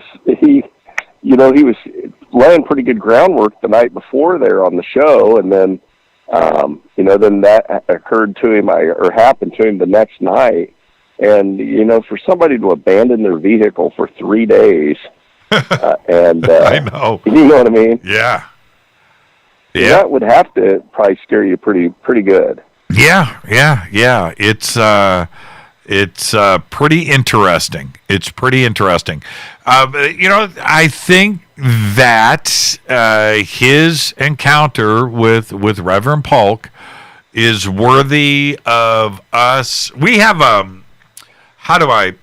just want to say this with the most respect that I can have for the entire Fade or Not family and audience out there. We have a small group of friends that we get together as often as we can. Once a month, maybe every couple of months, we're able to get together, and we do that. This is an opportunity for us to get our little group together that is tight, and maybe head out to Sedona, to this spot, and just go out there and hang out for a night. Maybe something. I even said, "Hey, dude, I want to go." Yeah, and so not so much. I mean, if something happens, great. But I think we should just all go up there and hang out just to do it. And if something comes from it, that's a cool part. That would be a lot of fun. But if it's something else, or if nothing happens, at least we can all get together and pay our respects. You know what I'm looking at right now? Check this out. I'm looking at an article. Jimmy Kimmel is taking the summer off, and I'm looking. This is the Boston Globe. He's making this announcement, blah, blah, blah, blah, blah. Right in the middle of the article, and I'm not making this up. I can take a picture. Right in the middle of this article is an ad for Life Change Tea. I'm looking at it right here. I've never seen this before. Man, hey, Ronnie. Happy, baby. Yeah, Ronnie's going big time. I am literally looking at an ad for Life Change Tea. You know what? Okay, I don't think anybody believes me. So I'm going to do a screen grab right now, and everybody can go and check this out. Here it is. I'm going to post this. This is great. Hey, Terry, man, my best to the family. Enjoy your new Jimmy Church edition deep blue. I almost said goggles. I guess we can say, we can say goggles. Okay. Well, you know why I got them to? I turned 51 here in 15 minutes. 51 years old. Happy birthday, hey, dude! You don't look. You know what? I'm getting me some church goggles. You don't look a day over 50, Terry. That's the good news. Hey, give my best to the family, okay? Hey, I will. And hey, one other thing. Jack and I put a JL Audio subwoofer and amplifier in his Jeep today, and oh my gosh, I mean, I had to get out of my ears are still ringing. That kid likes to play his music loud, so Rush sounds better at about 124 decibels. Yeah, I got in my Jeep. I have the Alpine system. Mm-hmm. With the Alpine sub in the back, and it's like a 12-inch. Massive subwoofer in the back, and I love that. Look, if your car doesn't have the right stereo, you can't even drive. You can't. It's how do I say this? You can't drive around in silence, right? No.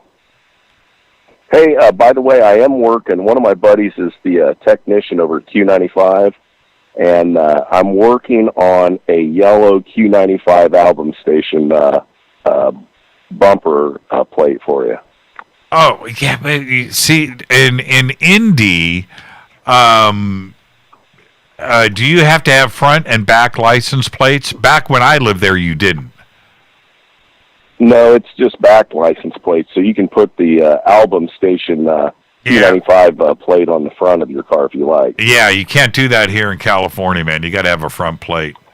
Isn't that a drag? Front and back. Yeah, front and back. That is a drag, man. I miss those Q95 plates. The album station. I mean, well, Bob and Tom, you know how they always were. So, are those guys still around? Yeah, you see them out every now and again. Do they still have their show? Oh yeah, they still got the show. Bob's retired, but Tom Tom's still on there and grouchy as ever. What happened to, do you remember a guy named Ace Cosby? Yeah, I remember Ace. Yeah, is he still around? I don't know where Ace is now. I haven't heard him. Gunner's on there now. I think Gunner took his spot. Well, Ace, now check this out before I let you go. I'm in Las Vegas with Quiet Riot. I'm recording their live album at the Hard Rock Hotel, right? At the Joint. Mm-hmm. And so we're there for sound check and we're setting up. It's all day. We're setting up this recording equipment and stuff. And this guy's walking down by himself, tall, distinct gentleman, walking towards the stage. And he comes up to me and he goes, "Hey, man, is Rudy around?" And I said, "Yeah." And he goes, "Tell him Ace Cosby is here from Q95. I was like, "Ace Cosby? What's up, man?" And I said, "I'm from Indy." and I'm sitting there, I'm shaking his hand. He flew in from Indy for the Quiet Riot show. And what are the odds of that happening, Terry? Right? tell him Ace. None. Yeah, tell him Ace Cosby is here from Q95. I was like, dude. Terry, enjoy your weekend. Give my best to Jack and the family. I will go back to Tappy and tell Rita I said hey. I absolutely will. You know she's listening. Thank you, Terry. Enjoy your weekend. All right. You too. Bye-bye. Terry from Indianapolis. That's a great phone call right there. Thank you so much, Terry.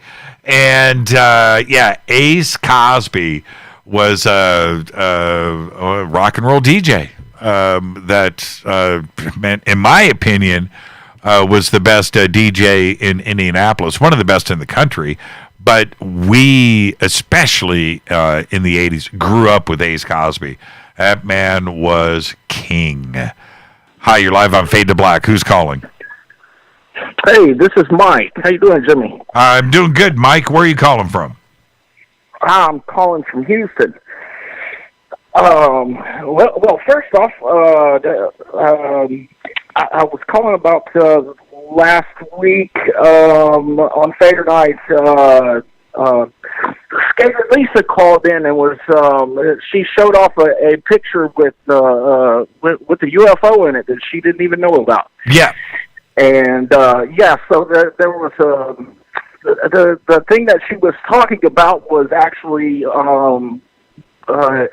it was actually on YouTube that day that there's a special kind of deal whenever you're too close to something and you walk closer to something that's even further away, it seems to get smaller. But the Mike, listen to me. Hey, Mike, you got to take me off speakerphone. Oh, okay. We can barely hear you. The real reason I wanted to call you was I had been thinking about that UFO, and I think I came up with a way for the reason why all of those different the UFOs can make all those turns without squishing everybody's guts inside of it. How does it happen? Okay. Have you ever heard of a waveguide before? Well, the short answer is yes. Okay. All right. So I think that the thing that Bob Lazar is talking about, the element 115, I think that they're able to use that as a waveguide to be able to guide that. They use that for gravity, for gravitons, to be able to put those in front of wherever they're going to, and it pulls them and all of their guts and everything, and it just makes a bubble of gravity in front of them. Well, there is something going on, Mike, when it comes to that. We are assuming. Remember, you are assuming that there is a body inside of the craft. You're assuming that there is something like us, biological, inside of the craft. You and I know what it's like when somebody hits the brakes, right? We know what happens there. We know about acceleration. We know about G-forces, and we've all ridden roller coasters. So we know basically what's going on there. So we are assuming that when you see a craft ripping along and it makes a 90-degree turn, it does something radical, that you have a human inside of it that's bouncing around and hitting off of the walls. That's only if there is a human on the inside of it. You know, if there is a robot, if it is remote controlled, when I say robot, an android that is running off of artificial intelligence that is operating the craft, it could be anything. Assuming that there is something biological in there that could get hurt and get seriously injured internally with being bounced off of stuff, then that's another concern. So how would that be overcome? Well, these theories about some type of bubble, something shielding the craft from gravity and the forces of gravity, so that when you're inside of the craft, no matter what the craft does, it's like you're sitting still. Okay, so that's the possibility, but you have to assume that there is something biological inside of the craft. That I have no idea. And, and what I mean by that, nobody knows, not you, not Bob Lazar, not anybody. Nobody knows what is going on, and that they're all coming from the same planet. It's the same civilization. I would assume, this is where I say I have to assume before I head to the break here, is that there are tens of thousands of civilizations that are visiting Earth. The vast majority of them have probably been here once. And things that are visiting this planet are different every single time. That's why the crafts aren't the same. They don't look the same. They don't behave the same. It's as if how do I say this? When we have Ford, Chevrolet, Fiat, Maserati, Lamborghini, Ferrari, Cadillac, right? Pontiac, whatever. All buses, trucks, dump trucks, snow plows, tractors. We have all of these different things that are doing the same thing on planet Earth. They're rolling around on wheels, but they all look completely different. Right? Why are we seeing all of these different types of craft coming here? Well, they all use the same thing. All of those things that you're talking about use the same thing, an internal combustion engine. So something that could possibly make those 90-degree corners with or without a biological inside of it could all be using similar technology, right? Well, no matter what planet they're from. You know what? Or not from. Hey, Mike, enjoy your weekend, man. Thank you so much. All right. Go Beckley Tepe. Go Beckley Tepe. That's what I'm talking about. It's a good phone call right there. We don't know. I mean, we simply, honestly don't know. We don't know. I did the article before I get out of here and get to this commercial break. I posted an article this week, and it said simply, you know what? Nobody that's out there posting on Twitter, writing a book, television show on the History Channel, whatever, it doesn't matter. They're not an insider. They don't know. And that's the way it is. I'll be right back. Hi everybody, this is Rob Halford, the Metal Guard on JimmyChurchRadio.com. This is KGRA Digital Broadcasting Station, Salt Lake City, Utah, Van Buren, Arkansas. Why is it we're not very good with our health regimen until it's too late? We don't put oil in the car until the engine blows up. When the body's out of balance, your health is not so good. Give your body some love. Log on to GetTheT.com. That's GetTheT.com. Try our Life Change Tea, which cleanses you from harmful intruders. A clean colon is one of the ways to bring the body in balance. We also carry organic supplements to help you get where you need to go. So do your body a favor. Log on to GetTheT.com. That's GetTheT.com. You can even visit our sales page to save some dough. Does anybody call money dough anymore? Anyway, if you're looking for short, helpful health tips, go to YouTube and punch in Health Matters Now. That's Health Matters Now. So, log on to GetTheT.com, shop, get balanced, then learn some cool tips at Health Matters Now. You'll be glad you did. That's GetTheT.com. Your contact for current news and trending topics. KGRARadio.com. This is Jimmy Church of Fade to Black, and I only drink Fade to Black blend coffee from River Moon. Just click on the River Moon Coffee banner at jimmychurchradio.com. Promo code F2B Blend. So are you tired of being tired? Well, then it's time to get the tea. Hey, it's Lisa here to tell you about this all-natural, all-organic tea I've been drinking that has had great results for over 20 years. It's called Life Change Tea, and it's specially formulated to help detoxify and cleanse your kidneys, liver, colon, and blood all at once. The colon is one of the most ignored organs in the human body. The faster that waste is eliminated from the body, the less time that waste sits in our intestines, spreading toxins to our bloodstream.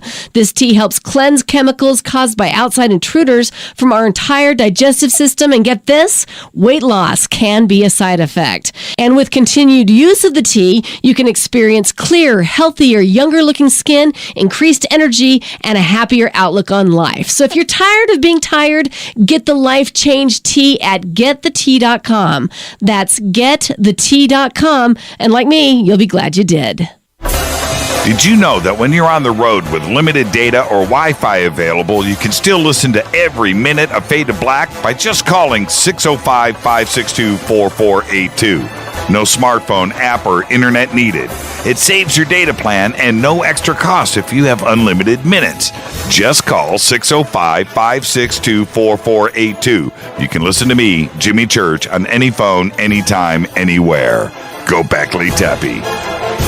Telepath is a weekly digital newsletter filled with the latest paranormal news, trending topics, and fresh articles from some of the most popular critical thinkers in the community today. Stay informed on your favorite paranormal podcasts and live streaming talk shows. Interact with the Telepath and upload your paranormal story or pics. It could be featured in an upcoming edition. Sign up right now for the free Telepath newsletter at paranormal.radio. That's paranormal.radio.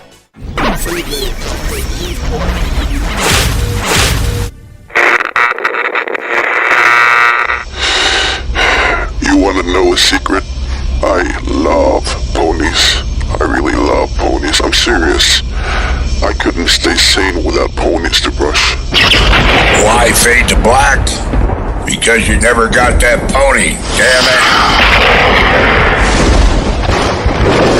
This is Fade to Black with Jimmy Church on the Game Changer Radio Network and KGRA, the Global Radio Alliance.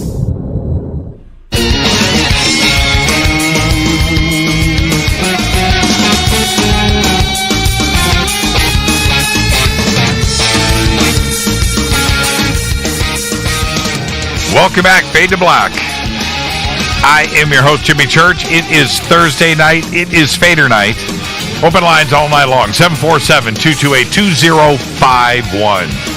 It's your night, it's your conversation. My favorite night of the week, UFOs, conspiracy, time travel, paranormal, supernatural, ghosts, life after death, Bigfoot, food, pizza, entertainment, movies, music, guitars, all that stuff. Let's go back to the phones. Hi, you're live on Fade to Black. Who's calling? Senor. Yes. I want to send you a big hug from Long Beach, California. Who is this? Who is this? I don't want to tell you that my name is jet fuel or gasoline, or that I have been sending you emails that you have to check so you will know what my name is. No, brother. Your name's Mario. No, man. Yeah, it's Mario. It's Mario. No, that was a guy here in the street. Jimmy. Yes. It's Carlos from... I know it's Carlos. How you doing, man? Yeah. Very good, man. Very good. Very good. And I was having a lot of fun listening to Mr. Diesel earlier, that he has been telling you that, send you a lot of emails and information and stuff. I felt a little bit compelled about that guy because I feel the same way. I've been texting you and emailing you, and but there's a difference. Well, you and I have hung out in person. See, you got to look at you have to look at it that way. And yes, that's my point. That's my point. Of course, I don't want to disrespect Mr. Diesel, right? But I had the big honor to have seen you in the eyes, man, and to have meet Rita and seen her in the eyes, and tell you guys that whatever I tell you is the truth. Yeah. Whatever I tell you guys is something that for years and years was really shaking my menudo, because was things that I had to sign that I cannot share with no one for many, many years, till one or another thing happened. Or one of the presidents in Mexico that signed a document passes, means they die, so then we can share whatever. Right. Or that certain amount of years pass since I signed up with the Mexican military to share anything. Right? Right. And guess what, brother? In this case, both of those things happen already. And so you're right about that. You're right about that. A lot of cool stuff. I'll say this. I'm free to share a color. Let me just say this to everybody. When I first met Carlos, I can testify, dude is in shape. Thank you, bro. Thank you, bro. Oh man, I try my best. Oh yeah. I try my best. Yeah. And you won't believe why, brother. You won't believe why. Why? You won't believe why. Well, that's something that maybe I will say for another call, because he will make me a little too nervous, and then I cannot share what I wanted to share tonight. Okay, what do you want to share tonight? Well, tonight I can share something quick.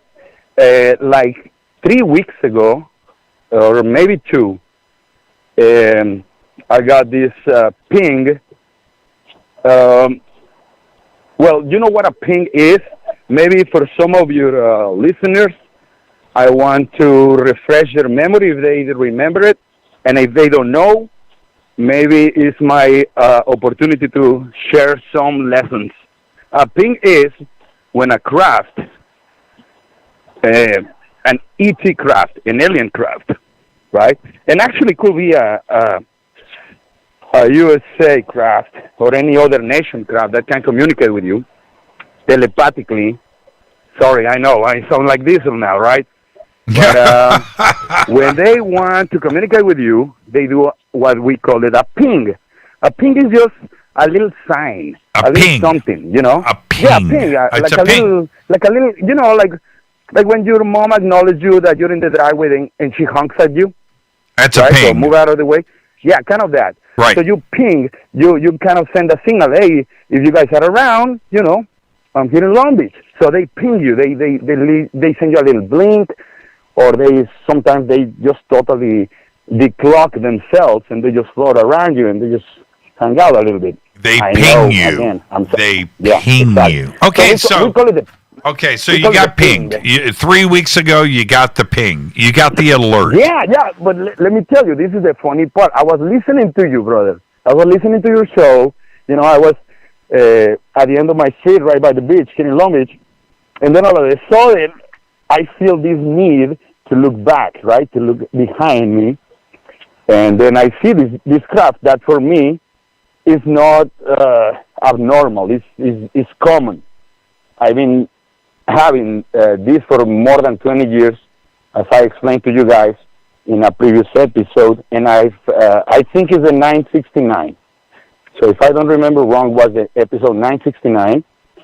And in that occasion, I explained to you why I'm having all these situations happening. So I felt the need to look back because I feel this craft, right, floating above me in the back. So I see it. Are you with me? I'm listening. 3 weeks ago. Right. Yes. I just want to make sure that I didn't lose you, man. Oh, no. So this thing is coming in, it's coming in. And I already felt that was a ping, a clear, total ping. How I know that? Well, laugh at me if you want. I don't give a fuck. I don't care anymore. I share this with everybody because the last president that I supposed to, I don't know how to explain or translate, but the last person I supposed to respect as far as he was alive was Miguel de la Madrid, who was the president of Mexico, and he died in 2012. So, has been over 8 years, and I can share this with you now. So this happens, right? This craft is floating, it's coming in. And I felt like, okay, these guys are, just pinging me. But no, Jimmy, these guys were sending a red pinkish light, which in the past I just had this kind of warning that's supposed to be, like like a warning. So I keep looking at this damn light, right? And it's turning into pinkish reddish, right? And it's just above certain buildings here in Long Beach. And I'm getting a little bit worried because, I remember that warning since forever. And that's what I'm trying to tell you that I want to explain to you maybe further in. But for this time, I'm telling you, this thing is blinking and blinking. And then from my excitement of getting pink again, right, I'm starting to get worried because for 20 years, I heard that if this thing blinks in red and pinkish, I should be, alert. Anyway, so this thing blinks, I have no guns, no nothing in my house, dude. I have nothing because I choose not to. I used to be in the military. I choose to put away all that behind. Okay. So, but then this thing is blinking, so I'm like, okay, how serious it can be that I remember that I should be aware when this thing is blinking. So nothing really happened, but then this thing disappears. What? So, but I still, it just disappeared. It did not float anymore above me, no lower, no higher, just disappear, man, just poof, right?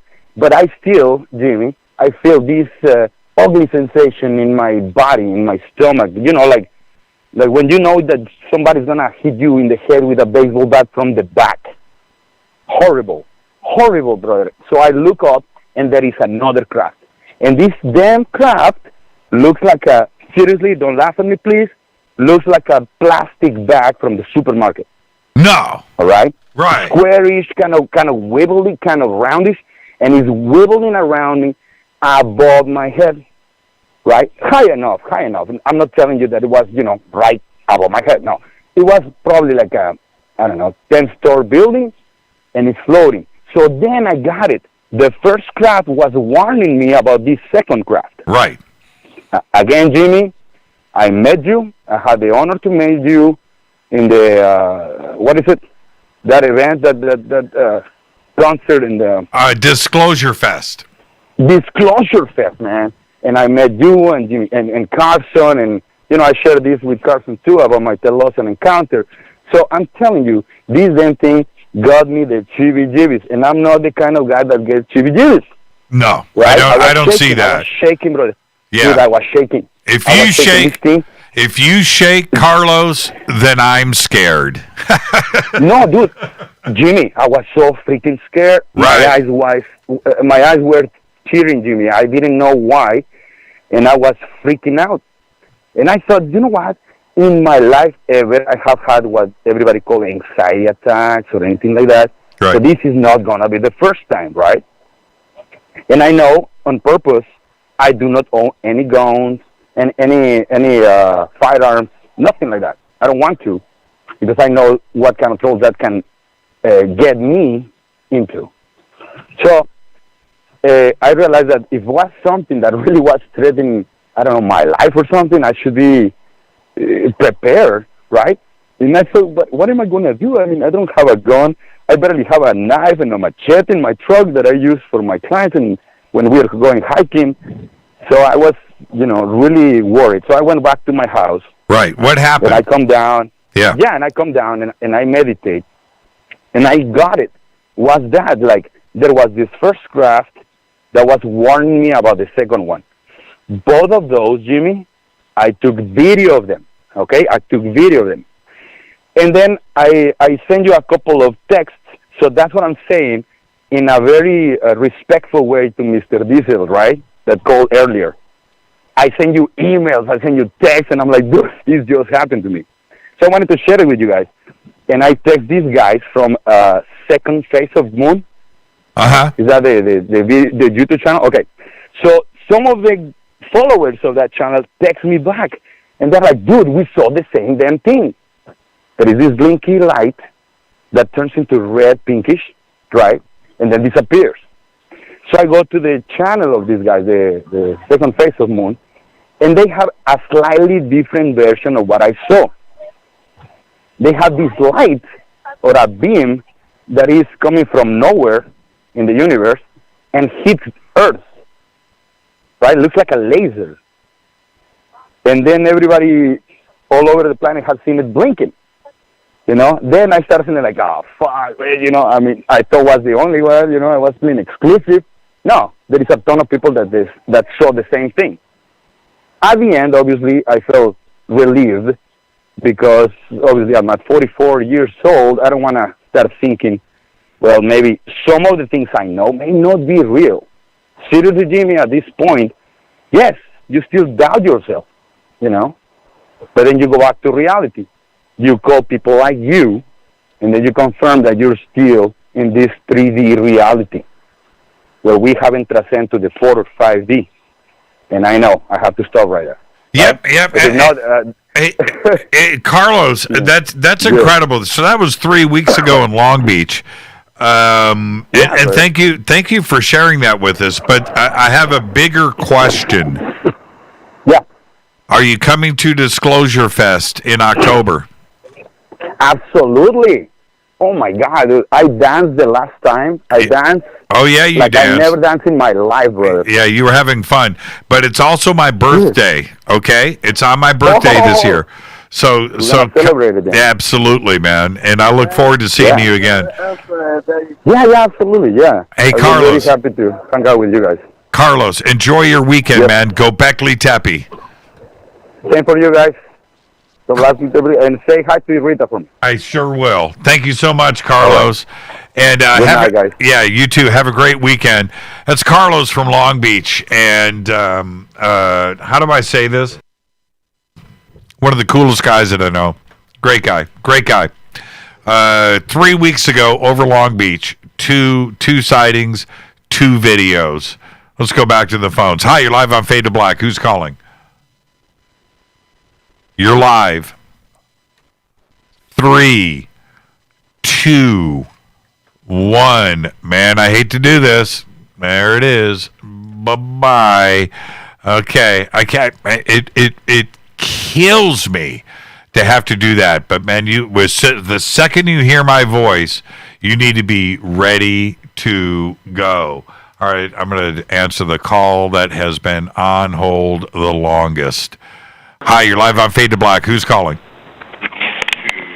St. Michael from Saskatoon. How are you doing, my friend? I'm doing good. St. Michael, how are you?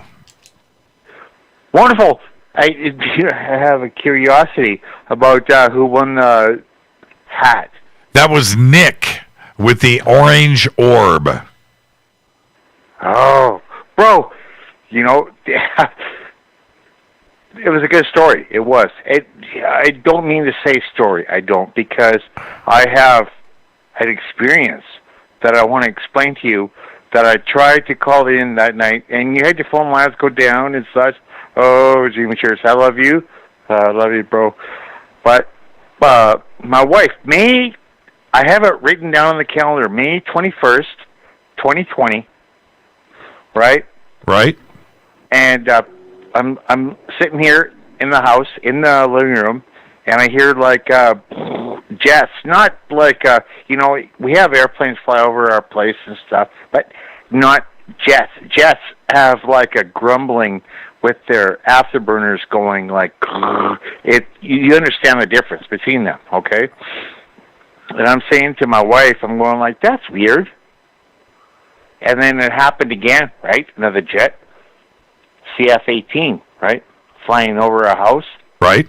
I said, honey, let's go outside and see what's going on. Because, it was at about 9:30. This is May 21st. 9:30 at night. So, like, if they got their full burners on, you could see that very clearly in the night sky. So I went out there, and she's going like, yeah, I can see that.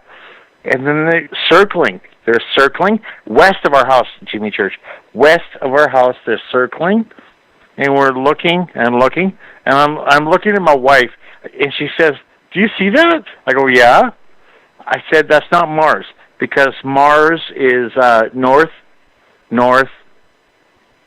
west. And that means it's farther to the right from where we're looking. I'm looking over a power line at that orb, and we're looking at it, and she goes, yeah, it's just there.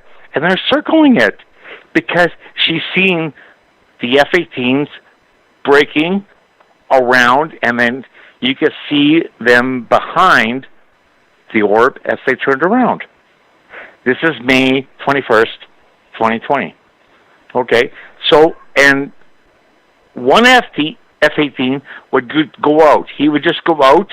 He would go straight south, and then he was coming back hard. The other one kept circling, and then he would switch out. The one that was circling would go east, and then the other one would circle, and the other one would come back out. And I'm going like, Michelle, can you see that? I'm telling my wife, can you see that? Yeah, okay. So I got a ladder. I got on the garage, right, and I got the cell phone out, right? Right. And I'm trying to cell phone this. Jimmy, it's impossible. It's totally impossible. I'm trying to cell phone it through the leaves, but I'm on top, and I'm getting clearance of it, and it's just so tiny. It's an orange orb. It is orange. It was an orb. And I could see the planes going behind it, right? Right. Because you could see the planes going behind it, and they're turning back. So what happened? What ultimately happened? Okay. My wife, I came back down from the garage. I said, I can't get a good picture. Do you see that? Do you believe me? She goes, yes, yes, yes, yes. They circled for about 3 more minutes, and then that orb moved away and then straight up. It went straight up. And then there was no more F-18s with full afterburner. That's no BS. That's what happened, bro. That is what happened over top of Saskatoon, May 21st, 2020. At 9:30 p.m. That is correct. Well, it went from like 9:15 to about 10. Oh, it lasted for 45 minutes. Okay. Yes. It was a long time because, hey, I had to get the first. I was the one that went out first, and my wife's going like, "What's that?" I said, "That's F-18s." I know. Hey, my friend, he's in the Canadian Air Force. He flies F-18s. I went to Moose Jaw, Saskatchewan, seen like air shows and stuff. I know what F-18s sound like. I know what Tudor jets sound like. I know what like aircraft like Boeing 747 sound like 1,000 F-18 because I had a full burn going boom, just so loud. Like you're not supposed to do that over a city. Did anybody else mention it? Was it in the news? Can I tell you something else? I went to Radar 24, and my wife asked me, "What are you doing?" And I'm going to Radar 24 right now, and we're in the COVID stuff, right? So I'm going like, I'm looking for aircraft right now, and I'm looking, and all I seen was a helicopter, which was our medical helicopter flying. No other aircraft anywhere. And I went back and looked at it a day later, and it showed unidentified aircraft flying through. Wow, interesting. Unreal. Unidentified, so they could have No, been... that was the CF-18s, right? Right. That's what I was getting ready to say, St. Michael. Those must have been the unidentified, that must have been military stuff. Very interesting. Well, for everybody out there, that was around 9:15 to 10 p.m. In the evening of May 21st up around Saskatoon. Wow. And I was going to call in, bro, because I wanted to win that hat. Yeah. But you had a phone line problem. Oh well, Jimmy, I love you. I love you and Rita. I do. You guys are awesome. Have a great weekend and go Beckley Tepe. One more time? Go Beckley Tepe. That's what I'm talking about. Thank you so much, St. Michael. Again, that was May 21st between 9:15 and 10 p.m. up in Saskatoon in Canada. If you know of anything, did you see anything, give us a call. I'd like to hear from you. 747-228-2051. I am going to take a break. It is Thursday night. It is Fader night. Open lines all night long. We've got one segment left, and I'll get all the calls in. Don't you worry. 747-228-2051. I'm your host, Jimmy Church. This is Fade to Black on the Game Changer Network and KGRA, The Planet. I'll be right back. Stay with me.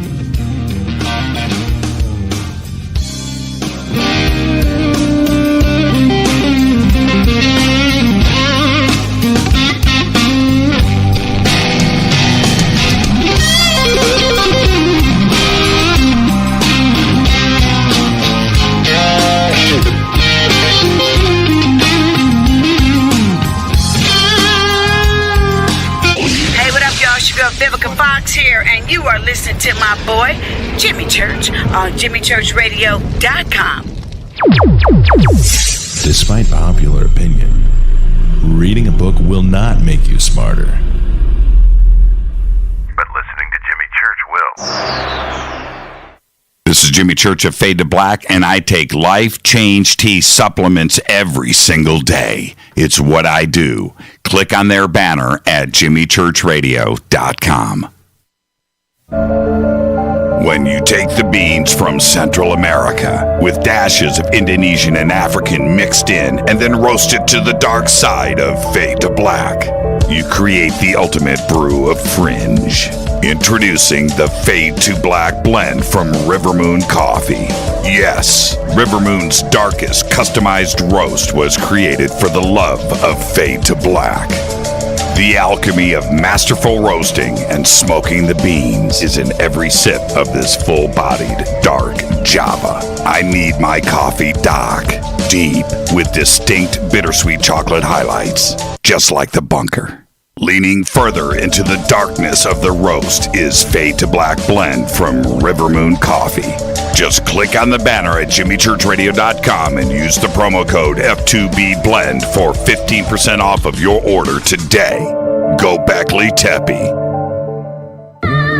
Hello, my name is Billy Carson, and I am a best-selling author and the founder of ForbiddenKnowledge.tv. Together with my team, we have built an all-new conscious streaming TV platform designed with every family member in mind. If you have ever wanted to travel the world and attend lectures and workshops from your favorite speakers who weren't able to, look no further. ForbiddenKnowledge.tv. There are dozens of workshops and lectures from speakers you know and love. We have also included amazing categories to ensure that your consciousness is entertained and elevating on a daily basis. Amazing interviews, ancient history, ascension knowledge, wisdom teachings, documentaries, conspiracies, mysteries, health and fitness, conscious cooking, meditations, finance, yoga, and so much more. To start your free trial on any mobile device or computer, surf to ForbiddenKnowledge.tv. That's Forbidden Knowledge with the number 4, ForbiddenKnowledge.tv. Again, visit ForbiddenKnowledge.tv today. Are you intrigued by Paranormal Talk Radio? You'll love the new Paranormal Radio app from TalkStream Live. You'll find a great selection of talk shows covering UFOs, ghosts, strange phenomena, and much more. Download the Paranormal Radio app now and start listening to the very best in paranormal talk entertainment, including the network you're listening to right now, the Paranormal Radio app, free in Google Play and the iOS App Store. Erica, Brittany, Gabby, and you're listening to JimmyChurchRadio.com. It's not a lifestyle we chose. We were born this way. KGRARadio.com.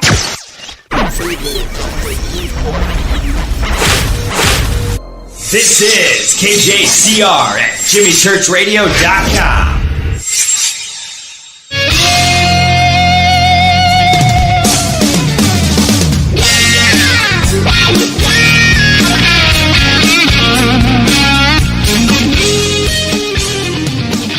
Welcome back, Fade to Black. I'm your host, Jimmy Church,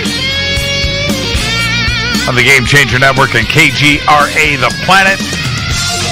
It's Fade to Black. It's Thursday night. It is Fader Night. Open lines all night long. We got one segment left, and then we head into the weekend. And I just hope everybody has a great, safe, fun weekend. Go cook out, hang out with the family, go and do some stuff. Right. Let's go back to the phones. Hi, you're live on Fade to Black. Who's calling? You're live. 3. Hello? 2, 1. Hello. Take me off speaker. Okay, you're off speaker. Can you hear me now? Man, sounds like I'm on the speakerphone. You're on Bluetooth. Just a minute, I'll switch. Okay, no, don't change anything. Who's calling? How about now? Can you hear me? Yeah, much better. Now we got you. Who's calling? Fantastic. This is NorCal Bear from Cottonwood. NorCal Bear. Absolutely. From Cottonwood. I'm the one that sent you the thing about Mount Shasta the other day, asking you if you've been back up there lately. I haven't been up there in, it's been a couple of years. It's been a few years. Yeah. So what's on your mind I go tonight? up there quite often.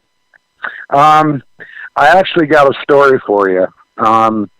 In 1996 or 97, we were tearing a old mobile out of our house and off of my land, and we was sitting on the old porch, what used to be the carport, and we were looking up in the sky, sitting there shooting the shit after a long day of work. No bad words. And I was seeing, yeah, okay, you're right.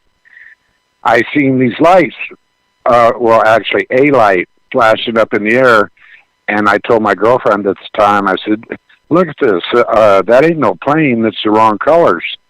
And we're sitting there looking at it, and it split into 3 lights and disappeared off into the sky.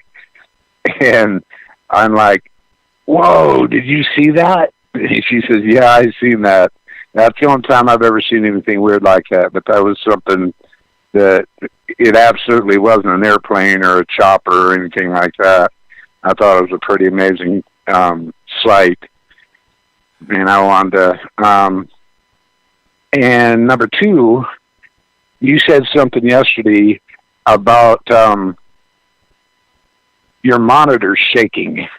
Right. And if anybody had heard something about a quake or something going on. Well, southeast of Fresno, right at the start of the, San Joaquin Valley down in there, at about 5:30 in the evening, there was a 5.8. And then there were like 2 or 3 aftershocks after that up until about 11 o'clock at night. But that's more than likely what you were feeling. There was some shakers going on yesterday. Yeah, and I went down into Rita's studio during the break. I was like, man, she goes, yep, it was shaking. And and so she was checking too and saw the same 5.8 that you're talking about. It definitely happened. It was see, this is the thing here in the studio. I'm going to grab everybody. Look on the monitors. This is me shaking my table, right? It doesn't shake. It is solid. So you've got a lot of stuff on your table. Well, so and it's a heavy desk that's connected. This, and there's another one behind it. All three are bolted together, right? So they just don't move around. The only way for them to move is from the bottom of their legs, right? The top. I mean, I can't hit it with my arms or my hands, and like I'm doing, right? You don't see anything vibrating. Right. It's the whole bunker is moving for that to happen. But it went down. Rita had the same thing happen down in her studio too. So yeah, I got on the phone or online and instantly went to the USGS site, and they said that there had been one. The 5.8 was at 5:30 or something like that, and then they were less over the course of the evening. I think the last one was like 4.2 or something like that. But there were like 3 shakers that happened between 5:30 and 11 o'clock. So yeah, absolutely. I left you a note on chat telling you, but I didn't know if you caught it or not. So that's something else I wanted to mention tonight. Yeah, I don't. This is the first time I've been able to get into you, man. Every time I call, I'd be on hold for so long that they would time me out on my phone and it would shut off, and I'd have to start over again. Yeah, I know. This is the first time I've been able to talk to you. It's tough, man. I try to get everybody in, and right, I understand. It's just it's a lot of fun. Thursday nights, it's a lot of fun. So thank you so much, NorCal Bear, and enjoy your weekend. I've been listening to you for a long time, man. So actually, thanks a lot for talking to me. And go La Tempe. Close. You're close. Go Beckley Tepe. La Beckley Tempe. Yeah, there you go. Enjoy your weekend, man. I'll talk to you, man. Be safe out there. All right, you have a good night. Yeah, you too. That was pretty crazy. How do I say this is a stable environment. Nothing moves in here. And I happen to just look up, and there's a couple of guitars that are hanging in front of me on the other side of the room, the opposite wall. And I could see the camera that I'm pointing at right now. I saw that vibrating against the neck of one of the guitars. I thought, wow, that kind of looks weird. And as I looked this way, I could see this monitor here was going, blah, blah, blah. So I, what? And it happened twice.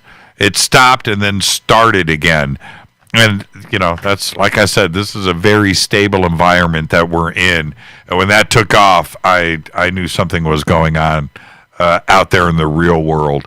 Let's go back to the phones. Hi, you're live on Fade to Black. Who's calling? Hi, Jimmy. It's Deb. Have you got me this time? Hi, Deb. How are you? Good. You picked up on me before, and I said hi, and then all the next thing out of your mouth was 3, 2. I'm like, no! So I don't know what was wrong, but you couldn't hear me. 2 questions for you. Okay. Are you there? Okay. So question number 1 is, have you noticed this week that I haven't been in the sandbox, or that I haven't been tweeting or commenting? Yes, I missed you. I've been in there, but I'm in Twitter jail for 6 days. Twitter jail, huh? 6 days this time. Yeah, it's a badge of honor. Good for you. No, you know what? I have learned my lesson. This time, 24 hours is one thing, but 6 days is torture because I'm in the sandbox, I'm listening to the show, I can't engage, I can't like someone's GIF or tweet or do anything. The only thing they'll let you do is, they know if you have to, like in an emergency, get a hold of someone, they'll let you direct message someone. but they won't let you retweet or share or like or tweet at all. So it's like being, tagged and bound, watching everyone else interacting. You can't engage. Okay, I don't want to know specifically, but obviously you were a bad girl, right? Well, I'll say this. I dared to insult a D-list, what I consider a D-list, I can't say it, a D-list celebrity. I insulted them, and I told them they needed to get off of Twitter. And that's all I said, and I didn't even curse or anything. We're being censored so heavily right now that it is just ridiculous. So if next time I feel like I want to put anything derogatory, I'm just going to log off of Twitter. I'm not going to let myself get triggered again, because you're right, it's a privilege to be able to be on here, even though the censorship sucks. Right. It is a privilege, and 6 days, it doesn't end until the Sunday. It's torture. Well, so it sounds like you learned your lesson. And see, this is the thing, and it's not your tweet that I'm talking about, okay? This is the thing. You cannot, and it's hard because I do it too, but you can't let yourself get red-pilled. You can't let yourself get burned and flamed and upset. It's frigging social media. Who cares? Right? Yeah. You can't. If you this is the danger zone. If you're on social media and you go and you get upset and you just type something that that's one thing. But what if you're driving your car and you're thinking about this stuff, right? And you're upset and you miss a light, you forget to hit your brakes, or you start speeding, you're just like you're just lost your thought, your connection to reality, and you get a speeding ticket, or something, whatever.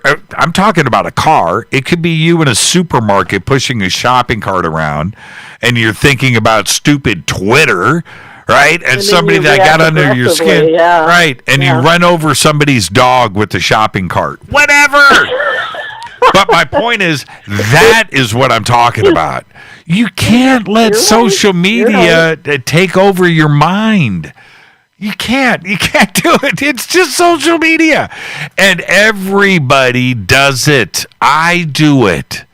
Again, it's a control mechanism. Like I said the other night, it's a control mechanism. And they know it. I've got to find a way to stop it. That's right. They know it. They know it, man. They know it. They can affect everybody. Red, blue, young, old, white, black, red, Catholic, atheist, college grad, somebody is, it doesn't matter, doctor, right? It doesn't matter. It doesn't matter. They have figured out a way to get under your skin. And you can't let it happen. You just got to laugh it off, man. Laugh it off. Whoever it was. But I will from now on. No. See, this is the deal. See, you didn't practice what I keep telling everybody to do. You get the tweet that flips you out, mute. Mute. Mute. Yeah. Don't block. Yeah. Blocking's not fun. Blocking's not fun. You mute. You know why you mute? And I'm going to say this to everybody out there that is listening right now. I'm listening. You mute. Because whoever is talking the smack is going to continue talking to the smack in a room by themselves like a crazy person. And they think you are still reading it, and you are not. You get the last laugh. I have so many people muted right now. There are people listening to me right now that are muted. And I go through my day in bliss. In bliss. I will mute in a second. Bip. Muted. Bip. Just a little bit out of the zone because I don't need it. I just don't. I don't care. You know what? That's what I'll do. That's definitely what I'll do because it's not worth it. You know what my Twitter feed is? You know what my Twitter feed is? No. Mermaids and unicorns. That's what my Twitter feed is. It's nothing but happiness. Nothing but happiness. Anything that just goes a little bit I'm just mute. I just do it. I do it all day long. I don't have time for it. I don't care. You know, honestly, right now, and I know Rita's listening right now. She's like, Jimmy, you can't say that you don't care. Well, yes, I can. You know, there is a reason why I don't get upset about things. You know, I don't. Hey, man, did you see what so-and-so said on Twitter? Nope. I didn't actually. I really didn't. I was in a conversation the other day, Deb, with a very, and I want you to listen very closely to what I'm about to say, a very well-respected researcher and author. Okay? All right? Way up there. And I'm going to say, I'll go this far. He said to me, he goes, man, you've been following what he's been saying on Twitter. And I said, no, I haven't. Well, yeah, you do, Jimmy. You know, I said, actually, man, no. Well, why? I don't see his tweets. Yeah, you do. You have to. He follows you. He's muted. I don't know. I honestly, and so this researcher that I'm talking to is flamed out, right? And wants to make these points to me, and I have no idea. I can't even engage. And I'm better off for it. And I'm listening to this person who is obviously upset and trying to make a point, and I don't care. I don't care. I know who the researcher was that you were talking to. Can I guess? No. Yeah, go ahead. I think it was Richard Dolan. Nope. Okay. So let me ask you the other question. Yep. Your point's very well taken. Thank you for elaborating. I am learning. Believe me, I'm learning my lessons here. So when you dream, think about this carefully. And you have a lot of control over your dreams. You've told us that. You know, you can go right back and start, take up where you left off. You know, a lot of us wish we could do it. But when you dream, and it's real vivid, do you ever see your own image of your physical body in the dream? I think so. You know, if I said no, I think I would be lying. But saying yes, I would be lying too. Okay? Well, envision yourself looking in the mirror, and you see your image as clear as a bell in the now. But in the dream, can you recall ever physically seeing your image as clear as we do in reality, when we're awake? In a mirror? Well, in other words, you can look in a mirror right now while we're awake. You know what you look like. You can look in the mirror, you see your image right before you. But in the dream, do you ever see your own image before you? My hands? And I don't mean... Well, without a mirror, I can't see myself now. I can see my feet. Right. I can see my legs. I can see my hands, but I can't see my face. Right. But in the dream, you can see other people, but you can never really see yourself. Or can you? Yeah, I don't know. I'll have to think about that. It seems like I have dreamed about. No, I've seen myself. No, I have seen myself in dreams. I've had dreams in the third person where I'm looking at myself with a group of friends. I've done that. Sure, I have. And when you see yourself in the dream, do you look the way that, you looked at that point in your life? Tall, dark, and handsome? Absolutely. Yeah, absolutely. The sex symbol of Fringe Radio. No, but what I mean is, I think that I see myself. This is probably, you're forcing me to think about things for a second. I know, I love that. And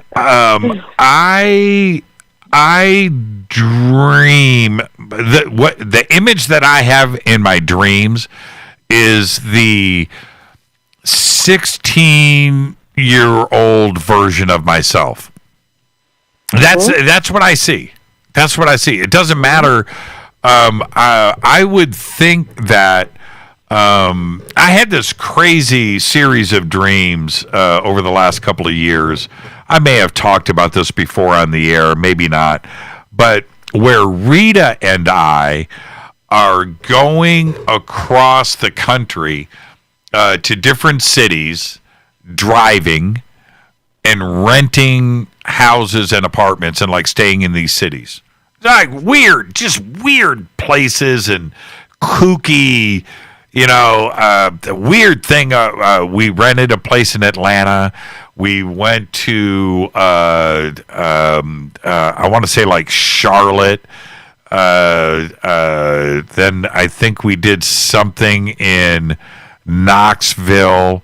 There was like in the South, generally Southeast. I don't think we hit Florida, but in that pocket, Virginia, West Virginia, we rented these things. Now, all of that. Now it's Rita, right? It's Rita. It's like in the now. But the person that Rita is with is like the 20-year-old version of me. Yeah. I can't explain that. I can't explain it. And I think she's a younger version of herself too. But we're together, but it's not the 55, 56-year-old version of me. So yeah, absolutely. I have a similar experience where I don't physically see myself, but I feel my physical body is back to when I was younger also, like in my 20s probably, which is bizarre. I'd be really interested in seeing what Jason Quitt has to say about some of this stuff, because the reason I'm asking this question is because I think it's connected to it has to do with our soul and consciousness, and there's not enough time to go into that tonight. But I think that the soul is separate, definitely separate from the body, and I think that it manifests in our dreams.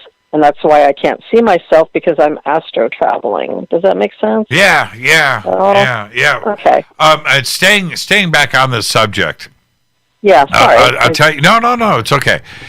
Rita and I go to. It was. I keep thinking like Charlotte. All right, that part of the country. I don't think it was Atlanta. It was north, but somewhere in there, right? And we go downtown, and we meet an agent, real estate agent, and we rent this 4-story. It was like 4 stories on the top of this apartment building in downtown, and it was shaped in a square, like it had a giant courtyard in the middle. It was like 15, 20 stories tall, and we rent the top 4 stories of this place. And immediately, and this is the crazy part of the dream, we immediately make friends with everybody in downtown. And this 4-story apartment that went all the way around, it was ginormous, right? It was all 4 sides of the building and 4 stories up, and you could walk around in these hallways and look out and walk in a square, go upstairs, go to the second floor, and you could walk and you could look out. And we had parties. We had these parties up there. And it was, I can't explain the dream. It was like I can. Completely out of, well, okay, so check this out. So then we leave. we go to another city and we rented a house. I can't explain any of this. And we don't dig the house, and we're only there for like a week. We go back to the 4-story apartment and we rent it again. It was like, who dreams a dream like that? And because it's symbolic of the conferences you're at and all the FADERNIGHts and the gatherings and the big hotel. Yeah, could be. But I've had that same dream. I've had it a dozen times. I've had it's weird, and we're driving all over the southeast on these freeways and driving from city to city. And I think part of it is I want to show Rita these cities, right? There's that part of it. Like I'm a tour guide and we're having fun and I want to show her these places. But there's another element to it, and I can't figure it out, but that I don't know what it is about the East Coast. I don't have these dreams about Washington, right? About Oregon, about Colorado,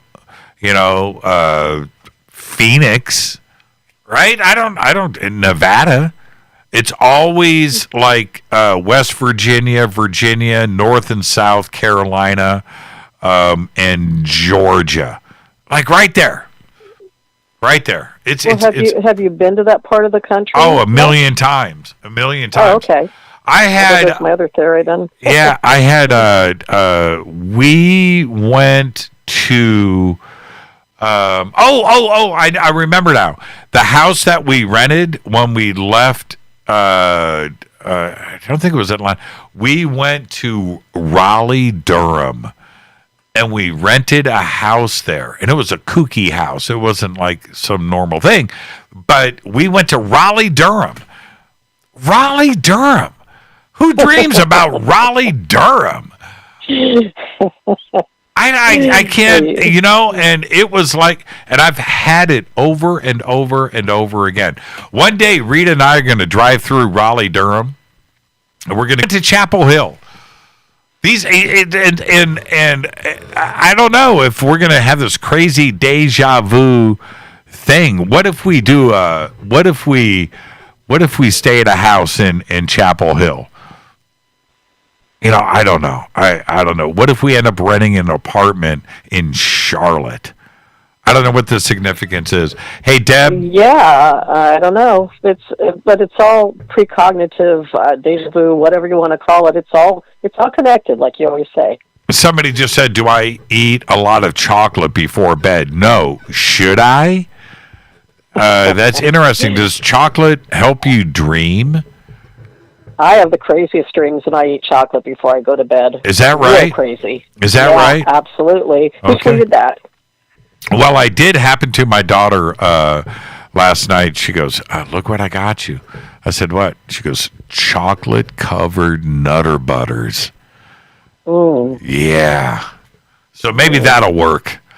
Enjoy your weekend, Deb. Thank you for the phone call. You too, Jimmy. Go Beckley Teppy. Go Beckley Teppy. When are you out of Twitter jail? This Sunday. Well, in time for the show on Monday, so there you go. Yeah. Right on, Deb. Deb. I've learned my lesson this time, for sure.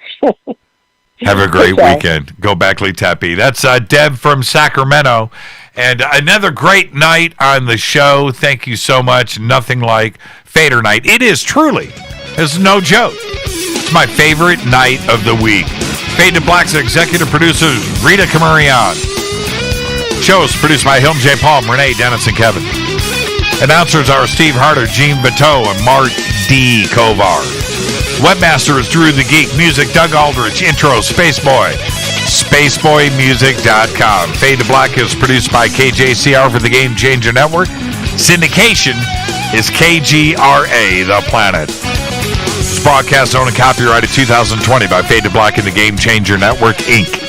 It cannot be rebroadcast, downloaded, copied, or used anywhere in the known universe without written permission from Fade to Black or the Game Changer Network. I'm your host, Jimmy Church.